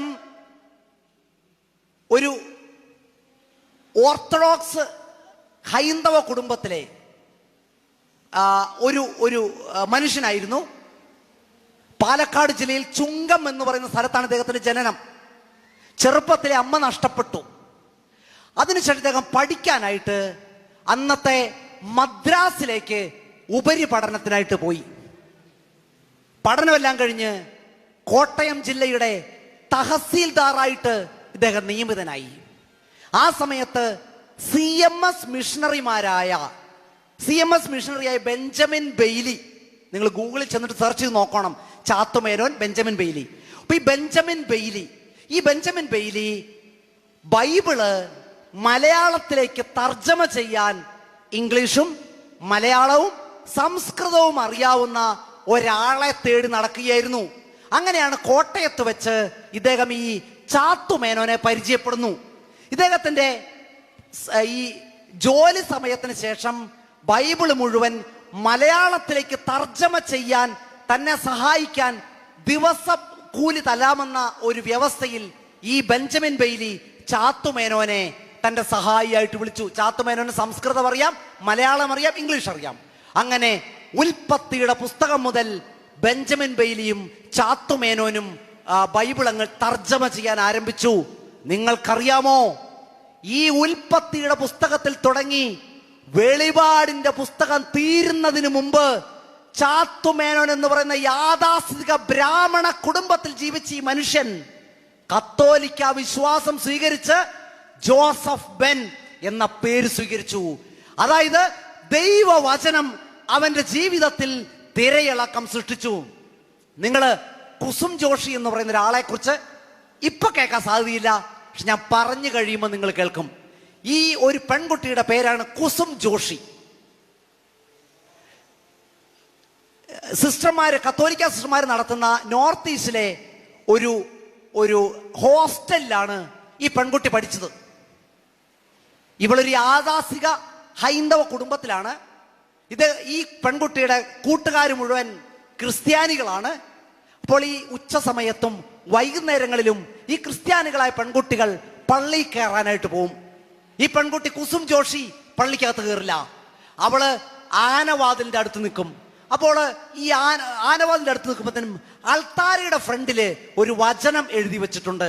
അധ്വാനിക്കുന്നവരും ഭാരം ചുമക്കുന്നവരുമായ നിങ്ങൾ എൻ്റെ അടുക്കൽ വരുവിൻ, ഞാൻ നിങ്ങളെ ആശ്വസിപ്പിക്കാം. എല്ലാ ദിവസവും ഈ പെൺകുട്ടി പള്ളിയുടെ പുറത്ത് നിൽക്കും.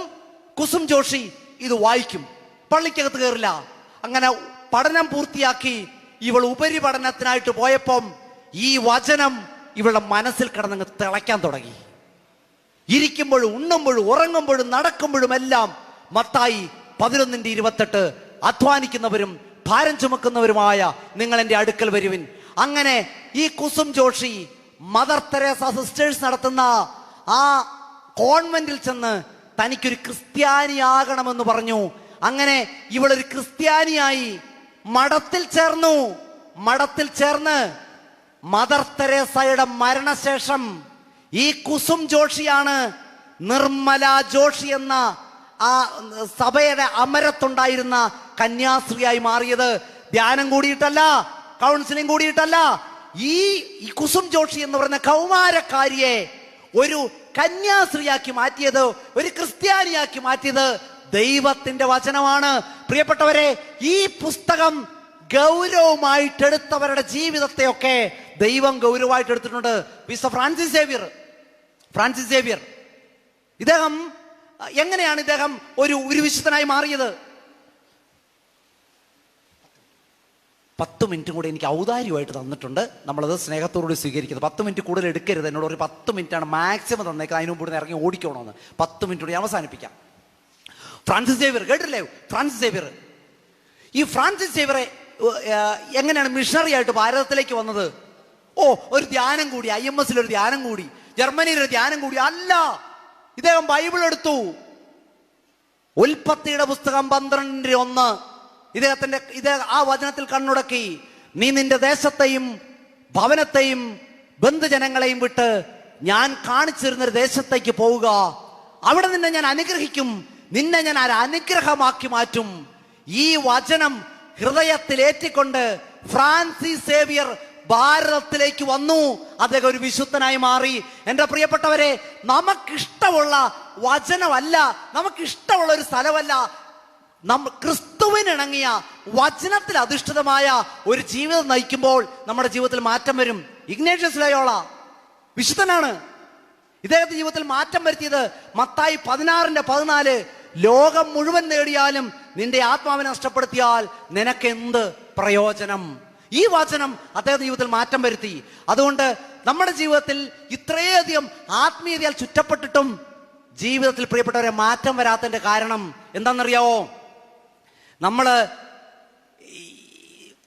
വചനത്തിനിണങ്ങിയ ഒരു ജീവിതം നയിക്കാതെ നമുക്കിണങ്ങിയ ഒരു ജീവിതം നയിക്കുന്നതാണ്. രണ്ടാമത്തേത്, എന്തുകൊണ്ടാണ് നമ്മൾ ആത്മീയതയിൽ വളരാത്തത്? ഒന്ന്, വചനം ഗൗരവമായിട്ട് എടുക്കാത്തത്. 2, വ്യവസ്ഥകളോടുകൂടിയാണ് നമ്മൾ ദൈവത്തെ ആരാധിക്കുന്നത്. നിങ്ങളൊന്ന് വെറുതെ നിങ്ങൾ ആത്മശോധന ചെയ്യണേ. എന്നോട് പറയരുത്. നിങ്ങൾ വെറുതെ ആത്മശോധന ചെയ്താൽ മതി. എന്തിനാണ് നിങ്ങൾ ഇന്ന് ഈ IMS തീർത്ഥാടനത്തിന്റെ ഈ തിരുനടയിലേക്ക് വന്നത്? നിങ്ങൾ വെറുതെ ഒന്ന് ചോദിച്ചാൽ മതി. എന്തിനാണ്? നിങ്ങൾക്ക് 1000 അപേക്ഷകൾ ഉണ്ടാകും. മോൻ്റെ IELTS പരീക്ഷ പാസ്സാകണം, എൻ്റെ ഭർത്താവിൻ്റെ മദ്യപാനം മാറ്റണം, എൻ്റെ സ്ഥലം വിൽക്കണം, മകൾ OET പാസ്സാകണം, എൻ്റെ അയൽവാസിക്ക് ദുരിതം മാത്രമേ വരാറുള്ളൂ, അവൻ അവിടുന്ന് എങ്ങനെയെങ്കിലും കെട്ടും കിടക്കെടുത്ത് അവൻ സ്ഥലം വിറ്റവൻ അവിടെ കണ്ടം വഴി ഓടണം. അങ്ങനെ 100, 1000 അപേക്ഷകളുമായിട്ടാണ് നമ്മൾ ദേവാലയത്തിൽ വരുന്നത്. ഇന്നത്തെ കേരള സഭ നേരിടുന്ന ഏറ്റവും വലിയ ആത്മീയ അപകടം, ആത്മീയ അനുഗ്രഹങ്ങളെക്കാൾ ഉപരിയായിട്ട് ഭൗതിക അനുഗ്രഹങ്ങൾക്ക് വേണ്ടിയാണ് നമ്മൾ ഓടുന്നത്. അതുകൊണ്ടാണ് ചില വിശുദ്ധന്മാരുടെ നൊവേനകൾക്ക് പള്ളി നിറയുന്നതും വിശുദ്ധ കുർബാനയ്ക്ക് ആളുകൾ കുറയുന്നതും. ഞാൻ കേരളത്തിലെ പ്രശസ്തമായ ഒരു അന്തോണീസ് പുണ്യാളുടെ ഒരു തീർത്ഥാടന കേന്ദ്രത്തിൽ ഞാൻ പോയി. അപ്പോൾ കുർബാനയായിരുന്നു എന്നോട് പറഞ്ഞു കുർബാന ചൊല്ലാൻ. ഞാൻ ഈ തീർത്ഥാടന കേന്ദ്രത്തിൽ ചെന്നപ്പം 2000 ആൾക്കാരിൽ കുറയാതെ നൊവേനയ്ക്കുണ്ട്. 2000 ആൾക്കാരിൽ കുറയാതെ. ഞാൻ പറയും, ദൈവമേ, ഈ 2000 പേർക്ക് വേണ്ടി കുർബാന ചൊല്ലാൻ എളിയവനും അയോഗ്യനുമായി എന്നെ അങ്ങ് തെരഞ്ഞെടുത്തല്ലോ. ദൈവമേ നന്ദി. നൊവേന കഴിഞ്ഞിട്ട് ഒരു 5 മിനിറ്റ് ബ്രേക്ക് ഉണ്ട്. ആ സമയത്താണ് ഞങ്ങൾ തിരുവസ്ത്രം അണിഞ്ഞ് വിശുദ്ധ കുർബാനയ്ക്ക് വേണ്ടി വരേണ്ടത്. ആ സമയത്ത് ഗായക സംഘം പാട്ട് പാടും. അപ്പോൾ ആ പാട്ട് ഞാൻ പറഞ്ഞിട്ടില്ല. ദേവാലയമണി മുഴങ്ങി എന്ന് പറഞ്ഞപ്പോൾ ഒരു പാട്ടുണ്ട്. ഈ പാട്ട് പാടി ഞാൻ 2000 പേർക്ക് വേണ്ടി കുർബാന ചൊല്ലാനായിട്ട് ഈ കുർബാന വേദിയിലെടുക്ക് ദേവാലയത്തിൽ ചെന്നപ്പം 12 പേര് പോലും ഈ ദേവാലയത്തിലില്ല കുർബാനയ്ക്ക്. 1988 പേരും നൊവേനയ്ക്ക് ശേഷം കിട്ടിയ വണ്ടിക്ക് അവർ പോയി. ശ്രദ്ധിച്ചു കേട്ടോണേ, ശ്രദ്ധിച്ചു കേൾക്കണം. നൊവേനകൾക്ക് ആള് കൂടുന്നതും വിശുദ്ധ കുർബാനയ്ക്ക് ആള് കുറയുന്നതും വരാൻ പോകുന്ന ഒരു ദുരന്തത്തിന്റെ സൂചനയാ. ഇനി ശ്രദ്ധിച്ചു കേൾക്കണം, എന്നെ കല്ലെറിയാൻ വരരുത്. ശ്രദ്ധിച്ചു കേട്ടോണം. ഈശോ കഴിഞ്ഞുള്ള അന്തോണീസേ ഉള്ളൂ. എഴുതി വെച്ചോ, ഈശോ കഴിഞ്ഞുള്ള അന്തോണീസ് പുണ്യവാളനെ ഉള്ളൂ.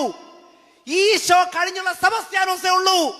ഈശോ കഴിഞ്ഞുള്ള യൂദാ തദേവൂസേ ഉള്ളൂ. ഈശോ കഴിഞ്ഞുള്ള മാതാവേ ഉള്ളൂ.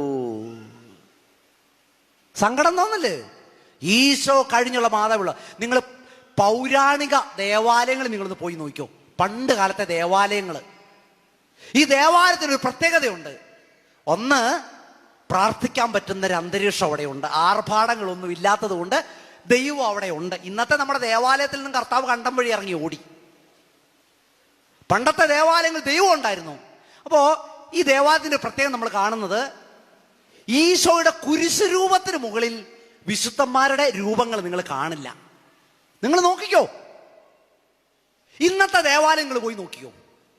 കുരിശിന്റെ മുകളിലായിരിക്കും അന്തോണീസ് ഇരിക്കുന്നത്, കുരിശിന്റെ മുകളിലായിരിക്കും സെബസ്ത്യാനോസ് ഇരിക്കുന്നത്. പ്രിയപ്പെട്ടവരെ, ഇതൊരു നല്ല സൂചനയല്ല. അതുകൊണ്ട് നമ്മൾ ദൈവത്തെ സമീപിക്കുന്ന ഭൗതിക അനുഗ്രഹങ്ങൾക്ക് വേണ്ടി അല്ല, ആത്മീയ അനുഗ്രഹങ്ങൾക്ക് വേണ്ടിയാണ്. നിങ്ങൾ ഈ പരസ്യം കണ്ടിട്ടുണ്ടോ?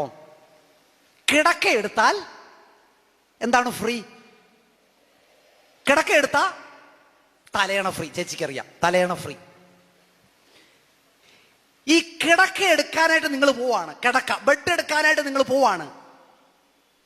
നിങ്ങൾ പോകുന്ന തലയണ എടുക്കാനല്ല, കിടക്ക എടുക്കാനായിട്ടാ പോകുന്നേ. ഈ കിടക്ക എടുക്കുമ്പം സൗജന്യമായിട്ട് നിങ്ങൾക്ക് എന്ത് കിട്ടും? തലയണ കിട്ടും. അതുപോലെ തന്നെ നിങ്ങൾ ദൈവത്തെ സ്നേഹിക്കാൻ ദേവാലയത്തിലേക്ക് വരുമ്പോ, ദൈവമേ നിന്നെ എനിക്ക് കുറച്ചുകൂടെ കൂടുതലായിട്ട് സ്നേഹിക്കണം, ദൈവമേ എല്ലാ ദിവസവും പള്ളിയിൽ പോകാനായിട്ട് എനിക്ക് കൃപ തരണേ, എല്ലാ ദിവസവും കുടുംബ പ്രാർത്ഥന മുടങ്ങാതിരിക്കാൻ കർത്താവ് എന്നെ അനുഗ്രഹിക്കണേ, എല്ലാ ദിവസവും ഈശോയെ ഒരു 10 മിനിറ്റ് ദിവ്യകാലത്തിന് മുമ്പിൽ പോയിരുന്നിട്ട് വെറുതെ ഈശോയെ അങ്ങ് നോക്കിയിരിക്കാൻ, നിന്നെ സ്നേഹിക്കാൻ ഈശോ എന്നെ അനുഗ്രഹിക്കണേ എന്ന് നിങ്ങൾ പറഞ്ഞ് പ്രാർത്ഥിച്ചാൽ ആ കൂട്ടത്തിൽ നിങ്ങൾക്ക് എന്ത് കിട്ടും? ഈ തലയണയും കൂടെ കിട്ടും, ഭൗതിക അനുഗ്രഹം കിട്ടും. ഞാൻ നിങ്ങളോട് കഴിഞ്ഞ പ്രാവശ്യം പറഞ്ഞ ഒരു ഉദാഹരണം ഞാൻ വീണ്ടും പറയാം. ഞാൻ മലബാറിൽ നിന്നാണ്. നമ്മൾ ഈ കൊപ്ര ആട്ടാനായിട്ട് പോകും, കൊപ്ര അല്ലേ? കൊപ്ര ആട്ടാനായിട്ട് പോകുന്നത് എന്തിനു വേണ്ടിയാ? എണ്ണ കിട്ടാനാ. ബ്രദർ പറഞ്ഞു എണ്ണ കിട്ടാനാ. സംശയം ആർക്കെങ്കിലും ഉണ്ടോ? എണ്ണ കിട്ടാനാ. അപ്പോ ഈ എണ്ണ കിട്ടിക്കഴിഞ്ഞു കഴിയുമ്പം സൗജന്യമായിട്ട് നിങ്ങൾ ആഗ്രഹിക്കാത്ത ഒരു സാധനം കൂടെ കിട്ടും. അതിന്റെ പേരെന്താ? പിണ്ണാക്ക്. നിങ്ങൾ പിണ്ണാക്ക് കിട്ടാനാണോ ഈ എണ്ണയാട്ടാൻ പോകുന്നേ? അല്ല, എണ്ണ കിട്ടാൻ നിങ്ങൾ കൊപ്ര ആട്ടാൻ പോകുമ്പം സൗജന്യമായിട്ട് എന്ത് കിട്ടും? പിണ്ണാക്കും കൂടെ കിട്ടും. കിടക്ക എടുക്കാൻ പോകുമ്പം സൗജന്യമായിട്ട് തലയണ കിട്ടുന്ന പോലെ നിങ്ങൾ ദൈവത്തെ ആരാധിക്കാൻ ദേവാലയത്തിലേക്ക് പോകുമ്പം, നിങ്ങൾ ദൈവത്തെ സ്നേഹിക്കാൻ ദേവാലയത്തിലേക്ക് വരുമ്പോ, ദൈവത്തിന്റെ മുമ്പിൽ മുട്ടിപ്പായിട്ട് പ്രാർത്ഥിക്കാൻ പോകുമ്പം, എൻ്റെ മക്കളെ ബാക്കിയുള്ളതെല്ലാം ദൈവം തരും. കഴിഞ്ഞ ദിവസം ഞാൻ കൊല്ലം തൂയം പള്ളിയിൽ പോയി. തൂയം പള്ളി, കൊല്ലം ജില്ലയിൽ നിന്നുള്ള ആരെങ്കിലും ഇവിടെ വന്നിട്ടുണ്ടോ? ഒന്ന് കൈവക്കാവോ? കൊല്ലം ജില്ലയിൽ നിന്നുള്ള ആരെങ്കിലും? വന്നിട്ടുണ്ട്. കുറച്ച് പേരൊക്കെ വന്നിട്ടുണ്ട്. അപ്പോ തൂയം പള്ളിയിൽ കൈകെട്ടി ഈശോ. അതിന്റെ ഫ്രണ്ടില് എനിക്ക് ഇഷ്ടപ്പെട്ട ഒരു വികാരി എഴുതി വെച്ചേക്കുവാണ്, അപേക്ഷകളും പാദരക്ഷകളും പുറത്ത്, ആരാധന അകത്ത്. എന്തൊരു വചനമാന്ന് നോക്കിയേ. പാദരക്ഷകളും അപേക്ഷകളും എന്ന് പറഞ്ഞാൽ നിങ്ങളുടെ പാദരക്ഷകളും, നിങ്ങളുടെ പനി മാറ്റണം, നിങ്ങളുടെ അത് മാറ്റണം, അതൊക്കെ നിങ്ങൾ പുറത്തെറിഞ്ഞു വെച്ചിട്ട് ദൈവത്തെ ആരാധിക്കാൻ അകത്ത് കയറുമ്പം എൻ്റെ മക്കളെ ദൈവാനുഗ്രഹം ഉണ്ടാവും. നമുക്ക് എന്നാന്നറിയാവോ? നമുക്ക് ശിഷ്യന്മാരുടെ പാദങ്ങൾ കഴുകിയ ഒരു ദൈവത്തെ നമുക്ക് വേണ്ട. കുരിശും ചുമന്നുകൊണ്ട് നടന്നു പോയ ഒരു ഈശോയെ നമുക്ക് വേണ്ട. ക്ഷമിക്കാൻ പഠിപ്പിച്ച ഒരു ഈശോയെ നമുക്ക് വേണ്ട. വിട്ടുകൊടുക്കാൻ പഠിപ്പിച്ച ഒരു ഈശോയെ നമുക്ക് വേണ്ട. തോറ്റു കൊടുക്കാൻ പഠിപ്പിച്ച ഒരു ഈശോയെ നമുക്ക് വേണ്ട. നമുക്ക് വേണ്ടത് രോഗങ്ങൾ മാറ്റുന്ന ദൈവത്തെ, കടബാധ്യതകൾ മാറ്റുന്ന ദൈവത്തെ നമുക്ക് മതി.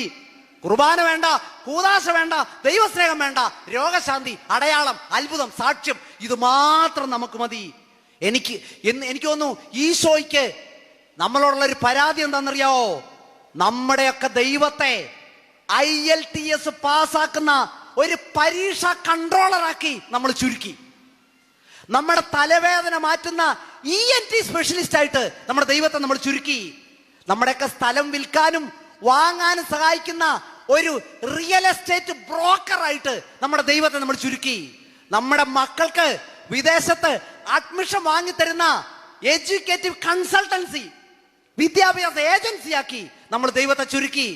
അതുകൊണ്ട് തന്നെയാണ് മക്കളെ നമ്മുടെ ഇടയിലൊന്നും മാനസാന്തരങ്ങൾ സംഭവിക്കാത്തത്. നിങ്ങളൊന്ന് ചിന്തിച്ചു നോക്കിയേ. ഞാൻ ഉദാഹരണം പറയാം. എൻ്റെ കയ്യിൽ ഇഷ്ടംപോലെ പൈസയുണ്ട്, ഇഷ്ടംപോലെ പൈസ ഇല്ല കേട്ടോ, ഇനി ഓടി വരരുത്, അച്ഛാ എനിക്ക് പൈസ വേണം, വീട് വെക്കണമെന്ന് പറഞ്ഞു. എൻ്റെ പൈസയില്ല, ഉദാഹരണം പറയാണ്, എൻ്റെ ഇഷ്ടം പോലെ പൈസ. അപ്പോൾ ഈ ഫ്രണ്ടിലിരിക്കുന്ന ഈ ചേട്ടന്മാരെല്ലാം എൻ്റെ അടുത്ത് പൈസയ്ക്ക് വേണ്ടി വരുവാണ്. കറിയാച്ചേട്ടൻ വന്ന് എനിക്ക് വീട് വെക്കണം, ഞാനൊരു 2 ലക്ഷം രൂപ കൊടുത്തു. അടുത്തേടെ എൻ്റെ മക്കളെ കെട്ടിക്കണം, 3 ലക്ഷം രൂപ കൊടുത്തു. ഞാൻ ആശുപത്രി കിടക്കുവാണ്, ആകെ ആരുമില്ലാതെ, ഒരൊറ്റ മനുഷ്യ കുഞ്ഞുങ്ങളെ കണ്ടില്ല, ഒരെണ്ണത്തിനെ പോലും കണ്ടില്ല. ഞാൻ വീണ്ടും വീട്ടിലേക്ക് വന്നു. അടുത്ത ചേട്ടൻ വന്നിട്ട് പറയണത്, ആ ചേട്ടൻ എനിക്ക് എൻ്റെ വീടൊന്ന് പുതുക്കി പണിയണം. ഞാൻ കൊടുക്കും അടുത്ത പ്രാവശ്യം. എന്തിനു വേണ്ടി ഇവരെൻ്റെ അടുത്ത് വന്നത്? ഇവരെന്ത് എൻ്റെ അടുത്ത് വന്നേ? ഭൗതിക ആവശ്യങ്ങൾക്ക് വേണ്ടി മാത്രം. നിങ്ങളൊന്ന് ആലോചിച്ച് നോക്കിയേ, നിങ്ങളെ ഒരാൾ ഫോൺ വിളിക്കുവാണ്, ആകെ നിങ്ങളെ ഫോൺ വിളിക്കുന്നത് പൈസ കടം ചോദിക്കാനാ. 10 പ്രാവശ്യം നിങ്ങൾ പൈസ കടം കൊടുക്കും, 11ാം പ്രാവശ്യം നിങ്ങൾ ഫോൺ എടുക്കുമോ? ഒന്നെങ്കിൽ നിങ്ങൾ ബ്ലോക്ക് ലിസ്റ്റ് ഇടും, അല്ലെങ്കിൽ കട്ട് ചെയ്യും. എൻ്റെ പ്രിയപ്പെട്ട മക്കളെ, നമ്മുടെ പ്രാർത്ഥന ദൈവം കേൾക്കാത്തൊരു കാരണം ഇതാണ്. നമ്മൾ ദൈവത്തെ ഒരു സൂപ്പർ മാർക്കറ്റായിട്ട് നമ്മൾ ചുരുക്കി. ദൈവത്തിന് കൊടുക്കേണ്ട ഒരു വില, നമ്മൾ ദേവാലയത്തിൽ വരേണ്ടത് കുറെ ഭൗതിക അനുഗ്രഹങ്ങൾ മേടിക്കാനായിട്ടല്ല. നമ്മൾ ഇപ്പോഴത്തെ എല്ലാ യൂട്യൂബ് ധ്യാനഗുരുക്കന്മാരുടെ ഒരു പ്രചുര പ്രചാരമാണ് യൂട്യൂബ് ധ്യാനഗുരുക്കന്മാര്. ഇവിടെ എല്ലാം നമ്മൾ കാണുന്നത് എന്നാണെന്നറിയാവോ? എന്നെ സങ്കടപ്പെടുത്തുന്ന ഒരു കാര്യം, കഴിഞ്ഞ ദിവസം ഞാൻ കണ്ടു, ഈ വചനം 1000 പ്രാവശ്യം എഴുതിയാൽ മക്കൾ IELTS പരീക്ഷ പാസ്സാകും. ആഹാ, അത് കൊള്ളാലോ.